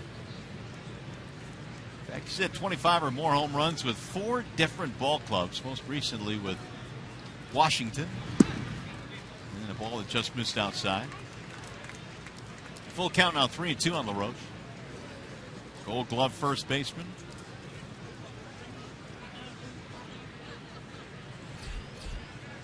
There's Garcia waiting on deck. Wilson ready with the 3-2. Fouled away. White Sox added quite a few pieces to this team. I mean, they kind of retooled, and they did it very quickly. LaRoche, one of those pieces for Robin Ventura. Picked up some margin to add to the rotation. Robertson in the back end of the bullpen. Melky Cabrera. Yeah, they tried to fix it in a hurry, and sometimes it takes a while for new players to come in and kind of gel together, feel like they're a part of a new ball club. Saw that a couple of years ago with all the changes that Toronto Blue Jays team made. They made a couple of trades and brought some people in to really restructure their entire team with a lot of star players. Yeah, that's back when Miami Marlins were jumping payroll. Mark Burley, Jose Reyes came over. Checked it, and he walked him. Second time LaRoche has walked tonight. Hey fans, see the Tigers take on the Twins May 12th through the 14th and get 4 tickets, 4 hot dogs, 4 bags of chips, and 4 drinks, all for just $76. It's the Tigers Weekday Value Pack. Call 866-66-TIGER or visit tigers.com.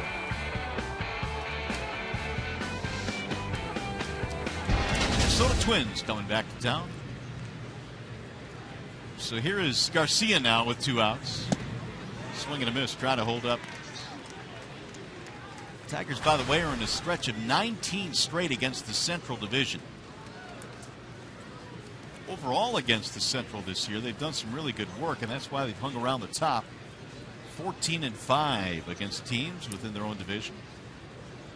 The 0-1 is popped up. Shallow center field. Here comes Gose. He's under it. Garcia retired, and so are the White Sox. No runs, a walk, 1 man left. Here comes the 6th.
They've out-hit the Tigers 6-5 in this ballgame.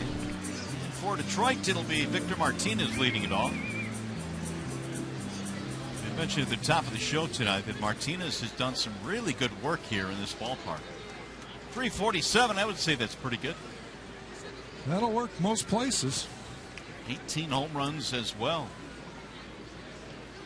Martinez, then J.D. Martinez, and Cespedes facing Samardzija.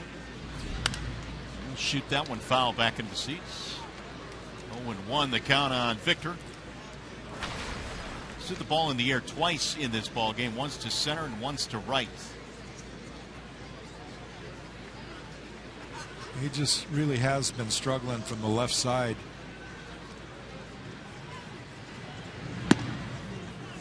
When I look at Victor from a distance, I say to myself, this guy's a professional hitter, and he has been when he's healthy. But to see such a difference from right to left over his career, that's been pretty balanced. Right. And it kind of might indicate that he's still in a little pain. Popped up foul. Well, it's a good point because Victor not only has been pretty balanced from both sides, but over 300 from both sides. He doesn't give away at bats. That's one thing that all young players can do, and watching Victor Martinez is he never gives away a pitch. He is out there grinding every pitch, trying to do something with it. He's got a great eye. 1-2. Martinez last year, one of the toughest to strike out in the American League. I mean, he went through stretches where he was impossible to strike out. And nothing frustrates a pitcher more than the guys that never swing and miss. Pulled again right into that shift. You got plenty of time for this one, though. Again, it's the third baseman Gillespie making that play, so that is a 5-3 ground out. I have a tough time. I'm still working on getting used to the fact that I see a ball go to the right side and I have to put 5-3. So what I do in my scorebook is I write the word shift just so I remember it. So I'm thinking, I don't remember him hitting the ball to the third baseman. Right. Well, it's got to frustrate guys. I mean, I'd like to see some numbers on how many would-be hits have been taken away by shifts. Man, that's why baseball has adapted it. I mean, every team is doing it now with certain hitters. And I don't think that's going away. Something that works usually is something that sticks in baseball. Martinez 0 for 2, fly out, strikeout. Here's the 0-1. 0-2 on JD. The only way that changes is if the hitter starts adjusting and is able to shoot the ball the other way and open up the field again for himself. Well, I think we're seeing that. I think we're seeing some hitters start to do that, but it's going to have to be a large sampling size, I think, to reverse the trend. 1 ball, 2 strikes on JD.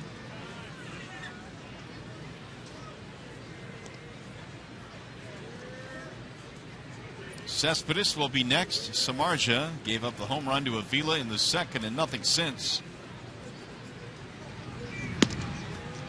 2-2.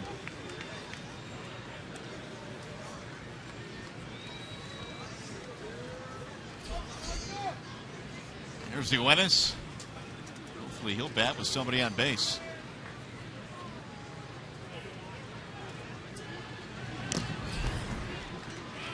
JD stays alive.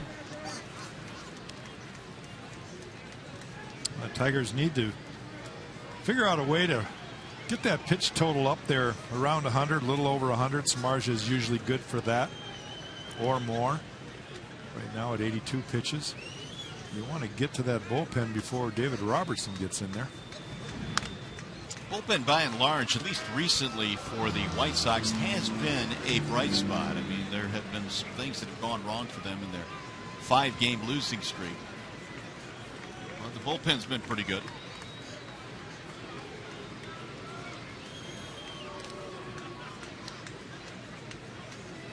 Samardzija right now at 83 pitches. He got it into the hands that time of Martinez.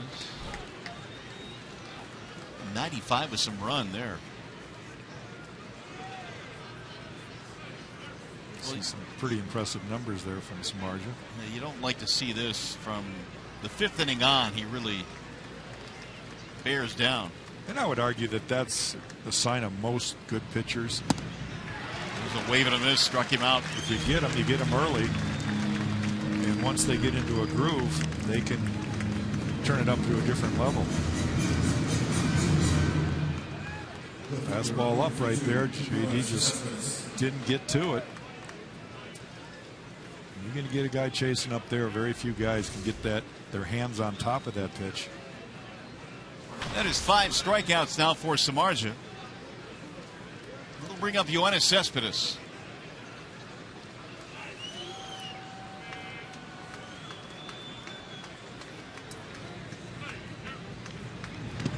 Ball 1. See Soto there just giving him the sign and then shifting and sitting, giving him a real solid target.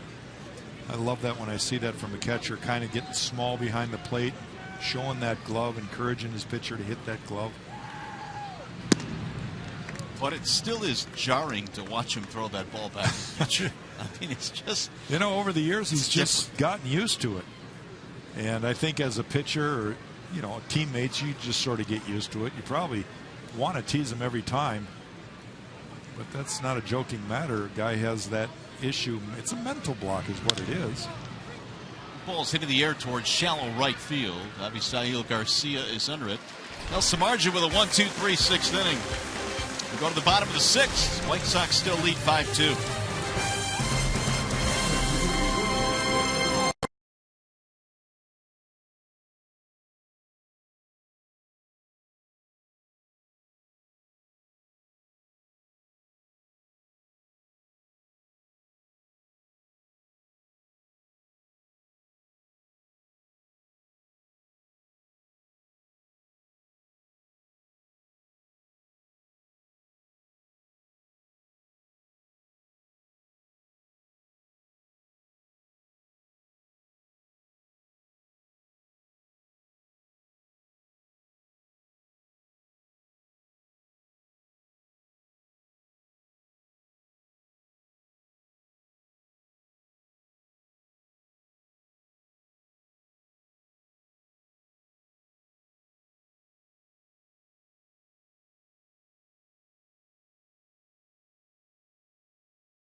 in the ball game tonight because of the problems that Jose Iglesias has had. He had the groin issue in Kansas City, and Brad said before the game today, look, it's damp, it's cool out, there's no reason to push it, so he's given Iglesias the night off tonight. Hopefully the weather will be warmer tomorrow, so maybe back in the game tomorrow.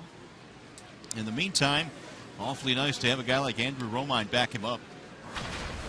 Here is Connor Gillespie to start things off as we play here in the bottom of the sixth. 5-2 White Sox. Romine right now the only infielder on the left side. Got the shift on for Gillespie. Ball one outside to Connor Gillespie. Ramirez to follow, then Soto. The big inning in this game remains the 4-run third as you look at the Tigers shift.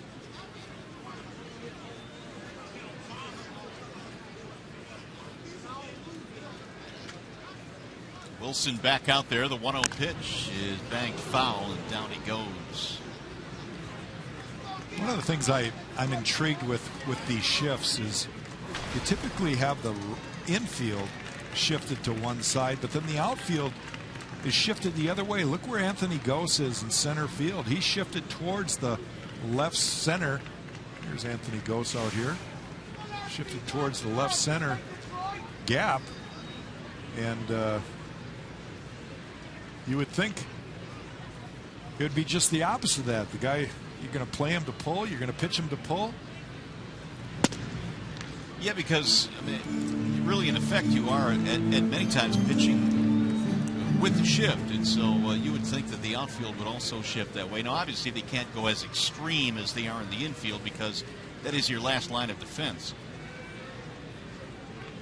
But they are shifted the other way in the outfield compared to the infielders. The 2-1. Foul straight back, 2-2. Well, they say these shifts, Jack, are really something new, and I guess the extreme shifts are. But back in the day, they used to shift on Ted Williams a lot, just nothing like this. Yeah, Ted Williams' response was there is no shift for the ball over the fence. which is a good point. And they did that a lot late in Jim Thome's career, and right. He didn't change a thing. You know, his whole game plan was to put it in the seats. 3-2 on Gillespie. He's had a big night, 2-run triple and a single. Alexei Ramirez on deck. Wilson now has thrown 32 pitches out of the bullpen. He came on in the third to get the final out of that inning. Done a good job so far. Exactly. 2+ innings. Yeah, what they have needed him to do. Popped him up. Long run for Romine. Boy, Romine coming in toward that shift and is able to cover the ground and hold on. Wilson thought about, geez, I might have to field a position here. Romine had to come all the way from deep shortstop. See him right here. Wilson kind of looking around like, all right, do I go after that? What? Maybe I should. Romine just had to cover some ground to get to that ball. Either case, one out, first hitter. Good job again by Alex Wilson. Here's Alexei Ramirez. 1-1 on Ramirez, who has had a tough day so far. A couple of punch outs. And the average at 200 for Alexei. We showed you a graph, a little stat here, that he's getting almost 12% of his team's hits over the last few years. He's in kind of a funk right now himself. Romine will throw him out, and there are two gone. Time for a game break now to the studio with Johnny Kane.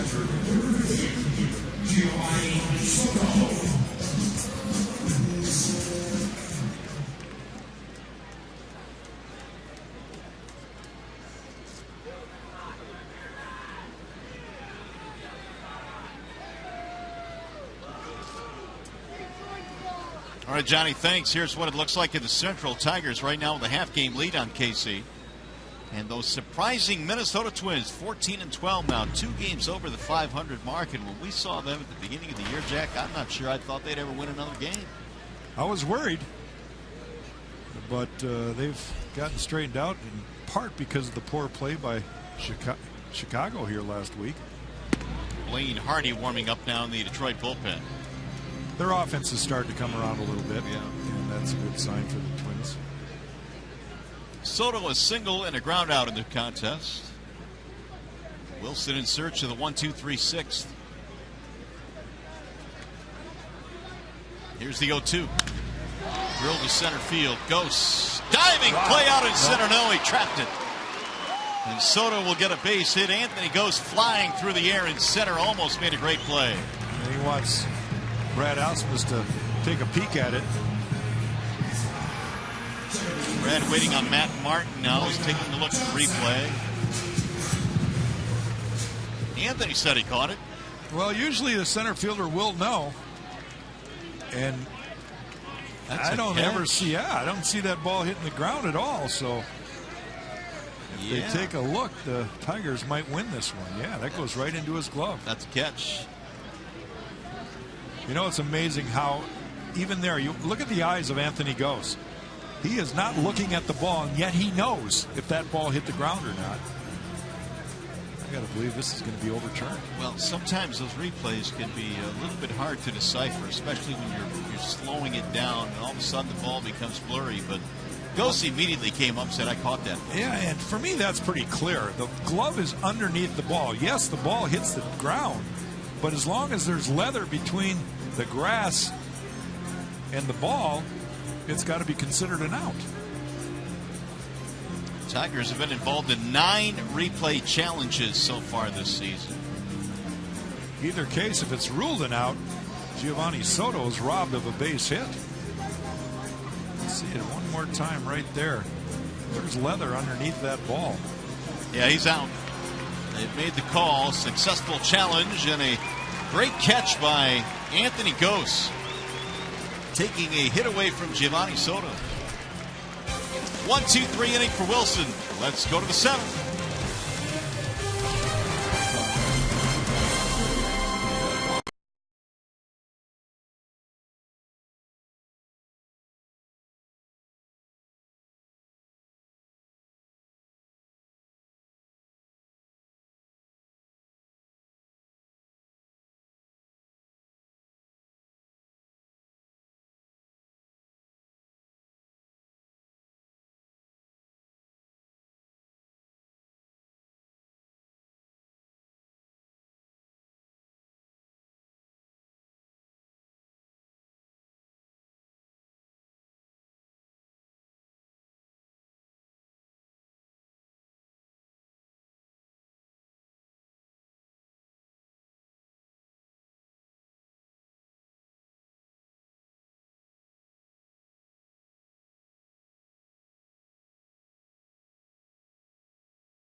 Of the game, we're talking about Jeff Samardzija. After a couple runs early in this game, he's settled right in, and he's a power guy, kind of locked in right now, keeping the ball off the heart of the plate, getting the Tiger hitters to swing out of the zone quite often. So Jeff Samardzija is going to be tough to score off him. You hope that his pitch count gets up there.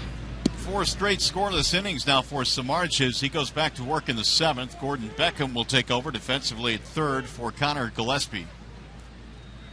That's the only change right now. And then Beckham will hit in the 6th spot, in Gillespie's old position. Avila leads it off. Fouled that one off. 1 ball and 1 strike on Alex. Bottom 3 here for Brad Ausmus. Avila, Castellanos, and Romine.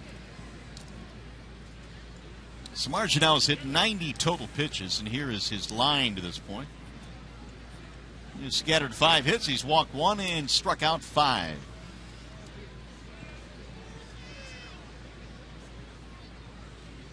Here's the 1-1. 2 balls, 1 strike on Avila. Homer back in the second off the glove of the left fielder Melky Cabrera. It was the second home run of the season for Avila.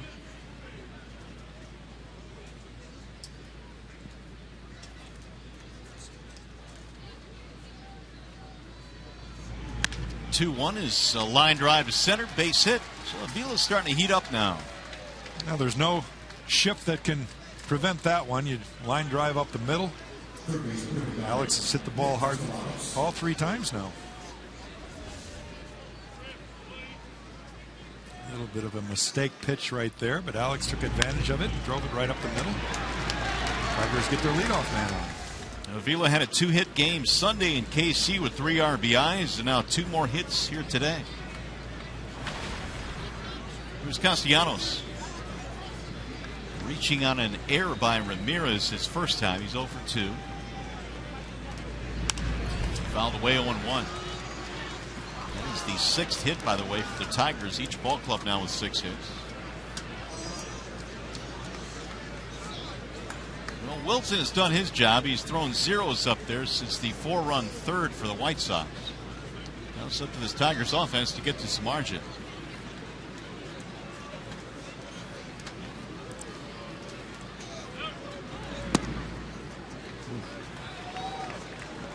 You're kind of wondering where was that pitch. There is action in the bullpen for the White Sox. Jennings, the left-hander, and Jake Petrichka is the right-hander. And both those guys pitched in yesterday's game. Swing and a miss. I shouldn't say that Petrichka pitched in the game prior to that. By the way, Samardzij's high water mark in terms of pitches thrown in a game is 113. He's done that twice already this year. Romine waiting on deck. Good block there by Soto. Well, he hasn't pitched out of a stretch a whole lot in the last couple innings. He's retired the Tigers. Well, 6th inning, he retired the Tigers in order.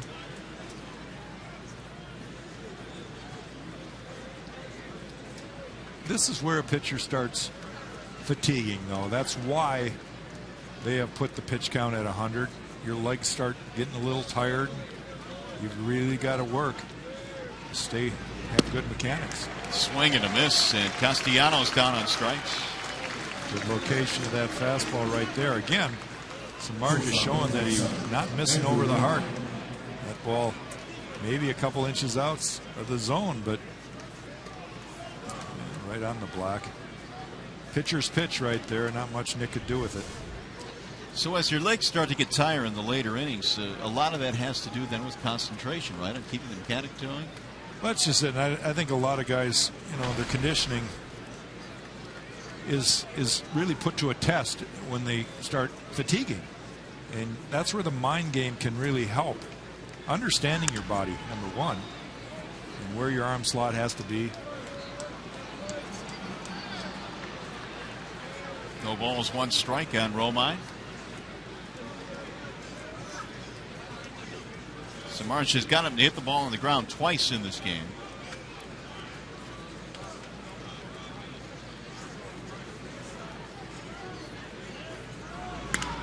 Soft line drive to center field. That drop, base hit. Avila will get to second, and Romine has his first hit tonight. Now something going here for Detroit with the top of the order coming up. Brings a tying run to the plate, and Anthony goes. Got to believe Robin Ventura wants to get Romine through, or excuse me, Samardzij through this inning. And he's going to come out now, and looks like he's going to make a pitching change. So Samardzij will end up going 6 1/3 in this game if he's taken out. No indication yet. Maybe he just wants to talk to the big right-hander. The lefty-righty combination warming up, and we'll see if Ventura wants to make a call here.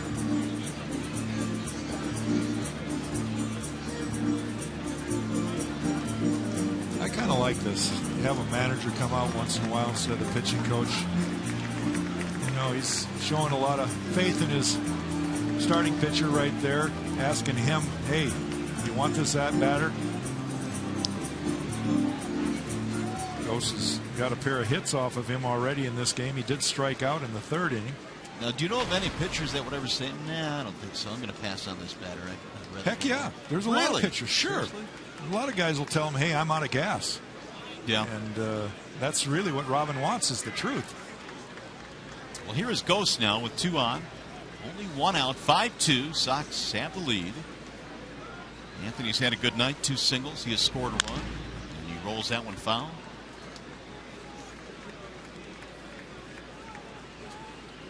So Samardzija now reaching 100. And here is his by innings count. You mentioned, Jack, do you want to stay around 15? Samardzija's done a pretty good job of that mostly. Yeah, the 1 inning, 17 pitches in the 4th. Other than that, he's been real close. The 0-1. Just off the plate. 1 ball and 1 strike.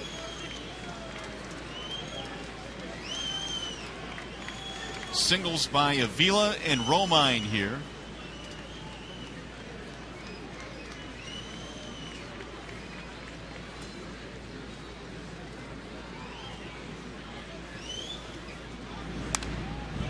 On his hands that time, fouled it back, and the count goes 1-2. The one thing about that pitch, especially with Anthony Gose, is he's able to put the bat on the ball. Even though he's not swinging and missing, the ball up and in, he's able to get a piece of it. And the ball that's down just a little bit, he might swing over top of. You can see that ball came up and in, and Gose has shown a few times tonight, especially off Samardzija, that he can handle that pitch with a foul ball.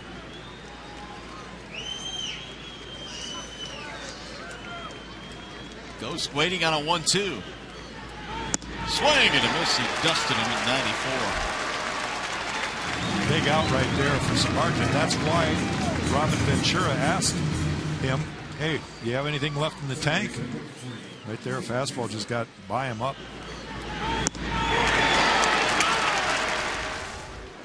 So Samardzija now has picked up his 7th strikeout of this game, equaling the total he had against the Tigers earlier this year at Comerica Park. Yeah, that's the high water mark for him this year. It is, but he's got one more big out to get here. And that would be Kinsler, who has 2 hits tonight. 2 of the 7 Tigers hits.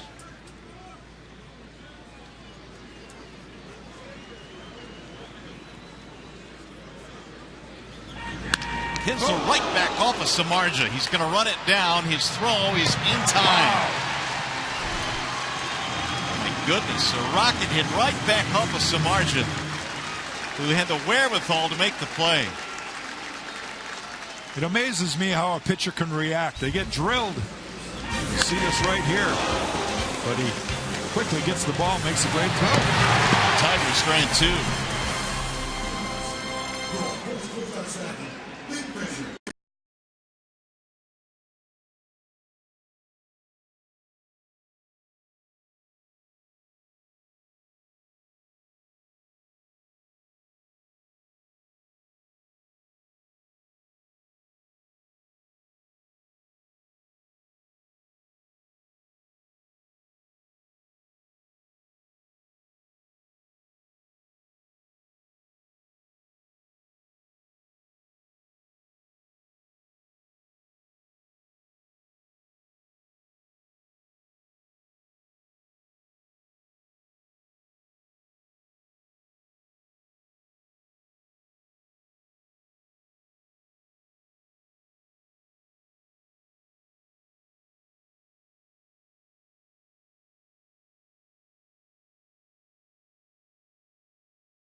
The bottom of the seventh, Shane Green just didn't have it tonight. 2 2/3, 5 hits, 5 earned runs. Jeff Samardzija has been pretty good. Gave up a couple of early runs, but nothing since. He's gone 7, allowing 7 hits, 2 runs, 7 strikeouts as the Tigers go back to the bullpen, and Blaine Hardy steps in. Good job from Alex Wilson. Just keeping him in check right there. 3 1/3 innings. Only gave up 1 hit, 1 walk, and a strikeout. He will hand the baton now to Hardy, and there's a bunt. Quick throw, man. Nice play by Blaine. How about those pitchers? Showing some athleticism. Especially the left-hander. Come on, that's pretty good right there. Let's see how he reacts to the ball. That's the key. Get over there, field it, turn the right way, slip a little bit. Threw some gas over to Miggy. What do you got against lefties? Well, they're thinking out of the wrong side, aren't they? I don't know. My brother was left-handed, okay? Okay. And I've had fun with left-handers forever. Here's Adam Eaton. Eaton with a double play ball this last time up. He's also doubled and scored.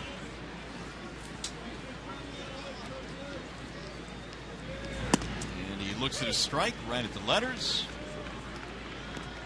1-1 on Eaton. Blaine Hardy joined the Tigers back in early April on the 9th, right before the game against Minnesota. Was recalled from Toledo. That'll miss inside. 2 balls, 1 strike. A couple of stints last year with Detroit. Appeared in 38 games with the Tigers. Finally getting a chance to pitch at the major league level. It's fouled straight back. 2-2.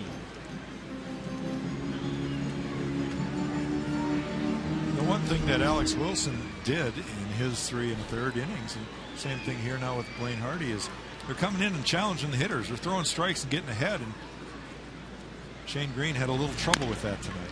Chopper back up the middle on the backhand. Kinsler. And Eaton is out, 2 away. Left fielder, number 53. Now Melky Cabrera. First of 3 between these two squads. The Tigers are winding down a 10-game road trip. Their first really long road trip of the year. Simon and Sale will get together tomorrow, then a day game on Thursday.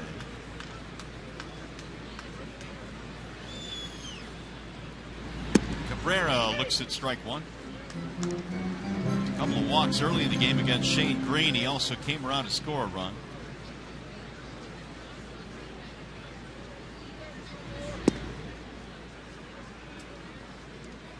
Melky last year with the Blue Jays hit over 300, hit 16 homers. As you see, Angel Nesbitt tune up in the Detroit bullpen.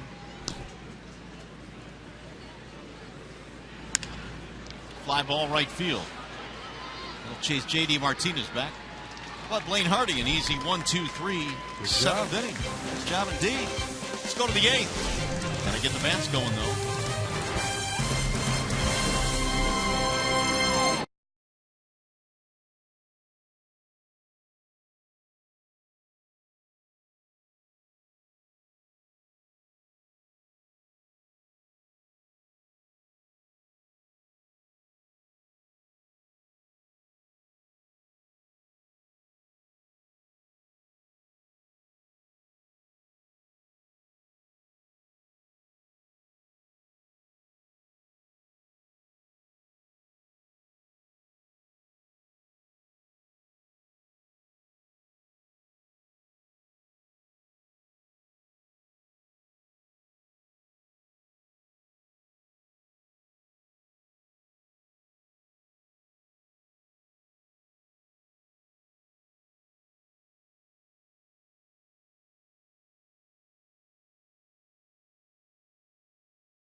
involving Jeff Samardzija. Robin Ventura comes out to ask him if he's got anything left in the tank, and he's able to get out Ghost with a strikeout.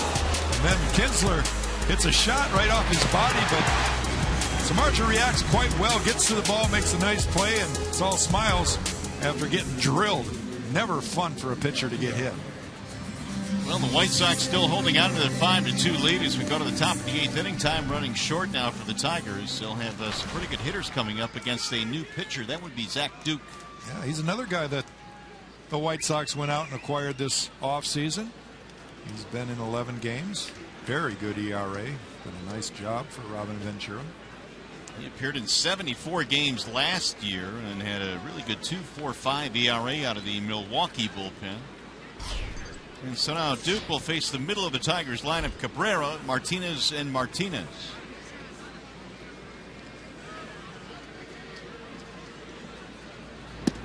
And Miggy looks at a strike. 0-1 to start things off here in the 8th. 0 for 3 tonight for Cabrera, batting average of .354.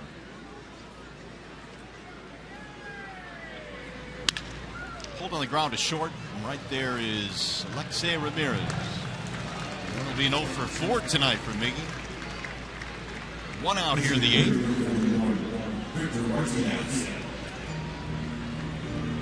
We got Victor Martinez. Talking about how good this relief corps has been for the White Sox. Since April 11th, they have an ERA of 1.88.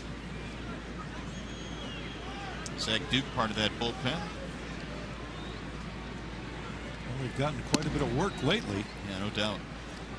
7 pitchers were used in Sunday's game in Minnesota. Here are the overall numbers. Here in 2015.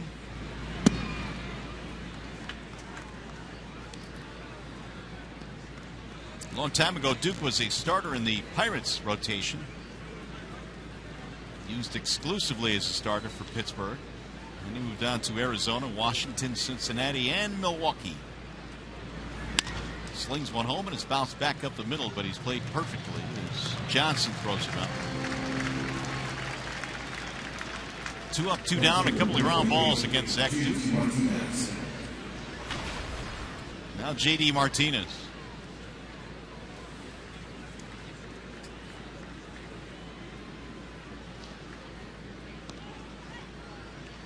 Cabrera, Victor, and J.D. combined 0 for 11 tonight. In the middle of that Tigers lineup. 3, 4, and 5 has not been able to get it done against mostly Samardzija and now Duke. J.D. has fanned a couple of times.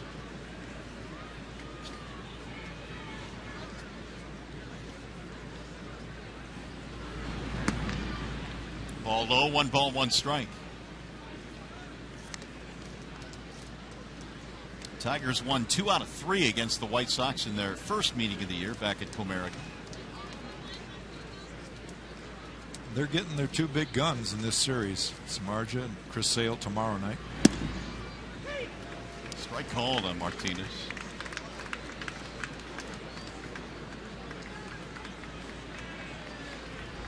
Let's take a look at that last pitch and see Soto setting up inside. And gets the outside. Martinez out on strikes. J.D. feeling some frustration now. He is fanned for the 3rd time. So 1-2-3 inning. And we'll go to the bottom of the 8th. Here comes Nesbitt in a 5-2 game.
Header. Divisional rivalries with the Royals taking on the Tigers. The Braves square off against the Nationals. Coverage begins at 12:30 Eastern on your home for baseball every Saturday, Fox Sports 1, and streaming live on Fox Sports Go. We have a new Tigers pitcher now. That would be Angel Nesbitt. He'll be the fourth Tiger pitcher in today's game. He's making his 9th appearance.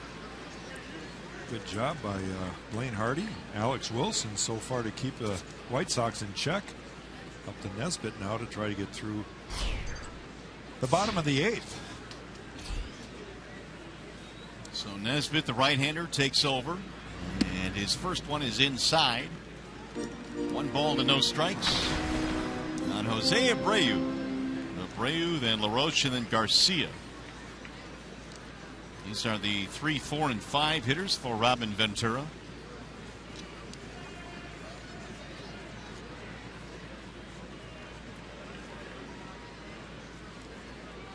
Here's the 1-0. Foul back, 1 ball, 1 strike on Abreu. Abreu took a healthy cut right there.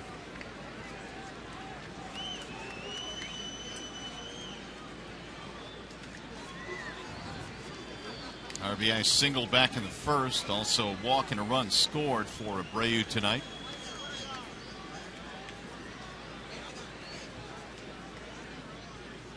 Here's the 1-1. 2 balls, 1 strike on the slugging Abreu, who last year won the American League Rookie of the Month award 3 times.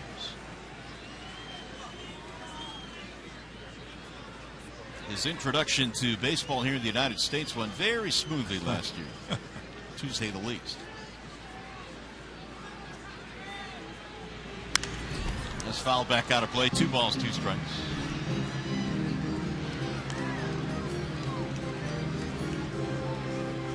Well, he's had a pretty productive career in his home country of Cuba. Yeah, no doubt. And he's just one of a smattering now of Cuban players that have done some really good work at this level. Tigers have a couple of their own in Cespedes and Iglesias. Here's the 2-2. Ball high, 3-2.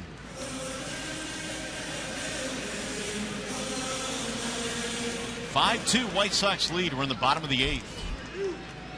LaRoche waiting on deck.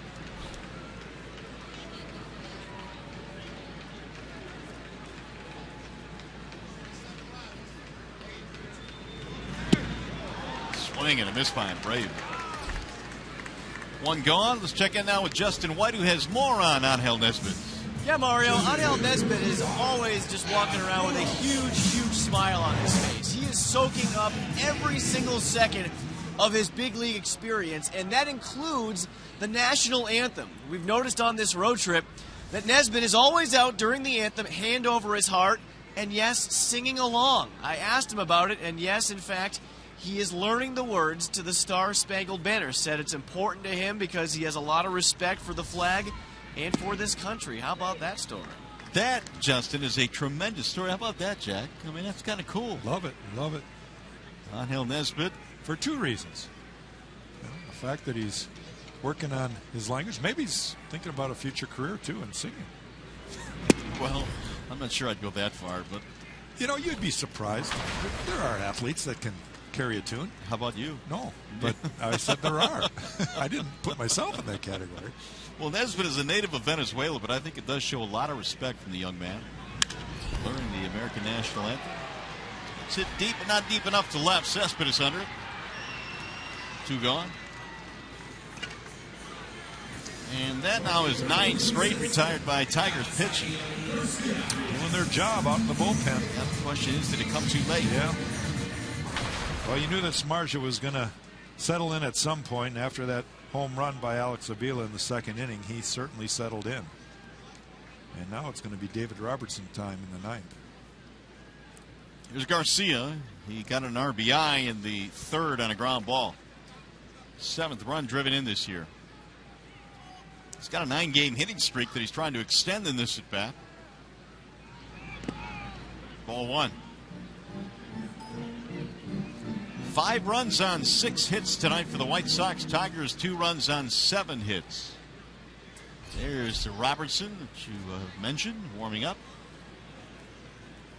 Hasn't had a lot of opportunities to save games for the White Sox. He came in the game Sunday and pitched an inning just for a little bit of tune-up. Deep in the hole is short. Romine, long throw. Got him. So a whale of a play there by Andrew Romine. Surrounded that ball and got rid of it quickly. Nesbitt sings his way through a 1-2-3-8. We go to the ninth. Robertson coming in.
Able to come back in this one. They will drop into second place in the American League's Central Division. David Robertson taking over now for the Sox.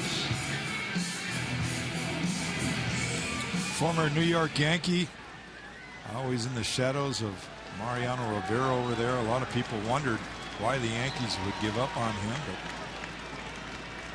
but they've got a couple hard-throwing young studs over in the bullpen in New York. Boy, don't they, though. Betances and Miller. So here's Cespedes. Robertson last year, 39 saves for the New York Yankees.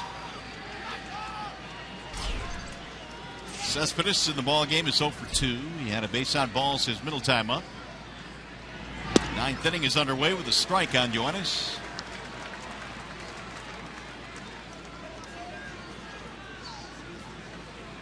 Tigers tonight about hit the White Sox 7-6, but they trail by 3.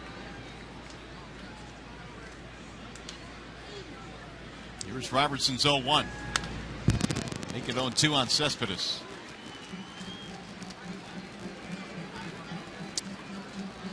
That's why he's a closer. Comes in a lot like Joaquin Soria has done for Detroit early in this season, coming in and throwing strikes.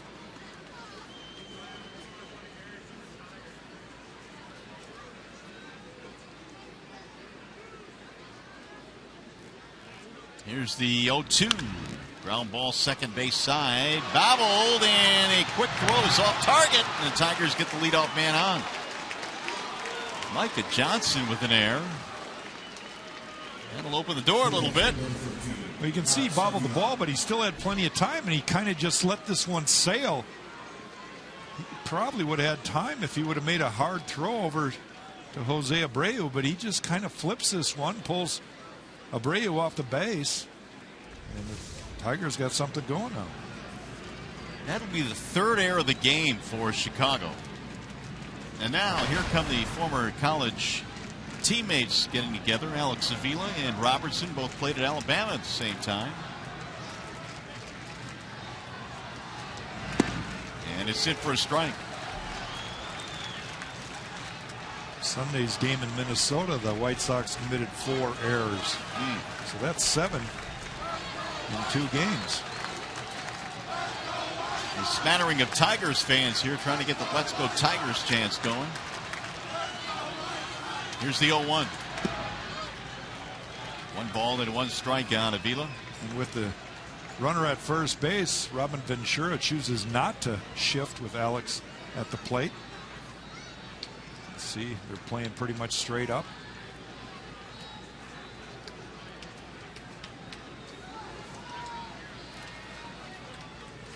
Here's the 1-1. Bouncing ball to first base. Tricky hop. Abreu going to go to second. They'll get the out there. Wow. That's a heads-up play right there by Abreu. He was going to be caught in between hops right there, so he charges the ball, and by doing so, he's able to flip the ball over Ramirez at shortstop and get the lead runner Cespedes. Let's watch it again. You can see kind of that in between, and he decides go for it, picks it cleanly, and makes a good strong throw over to second base. 1-on-1 out for Castellanos.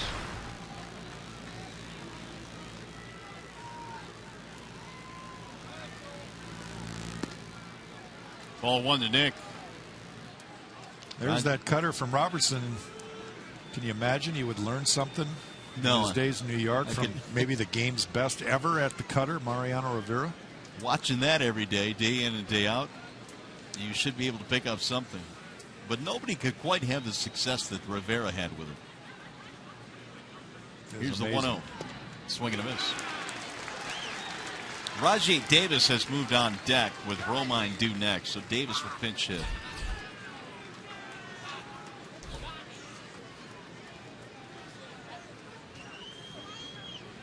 Castellanos 0 for 3, reaching on an error back in the second.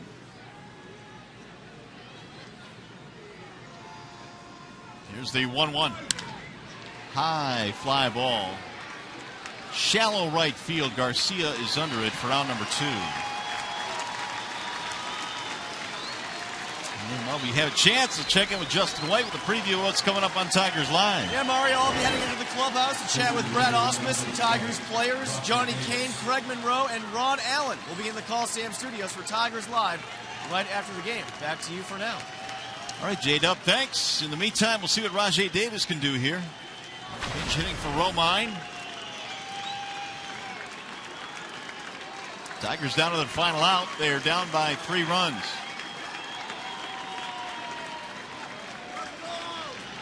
Davis fouls it away, 0-1.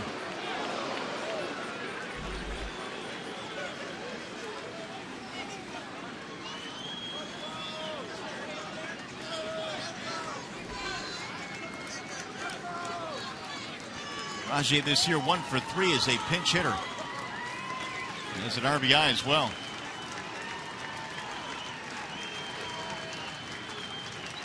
The 0-1 pitch. Swing and miss. 0-2 on Davis. And Robertson now 1 strike away.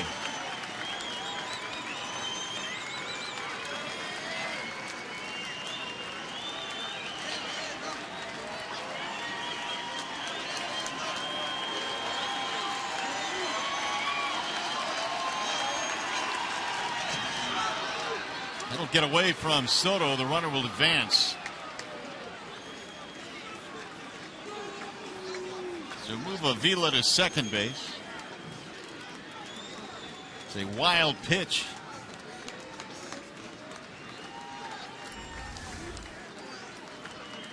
Good 12-6 breaking ball. And Soto gets down on that ball, but he couldn't keep it in front of him.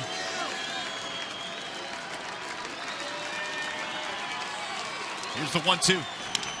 Line drive caught by the first baseman Abreu.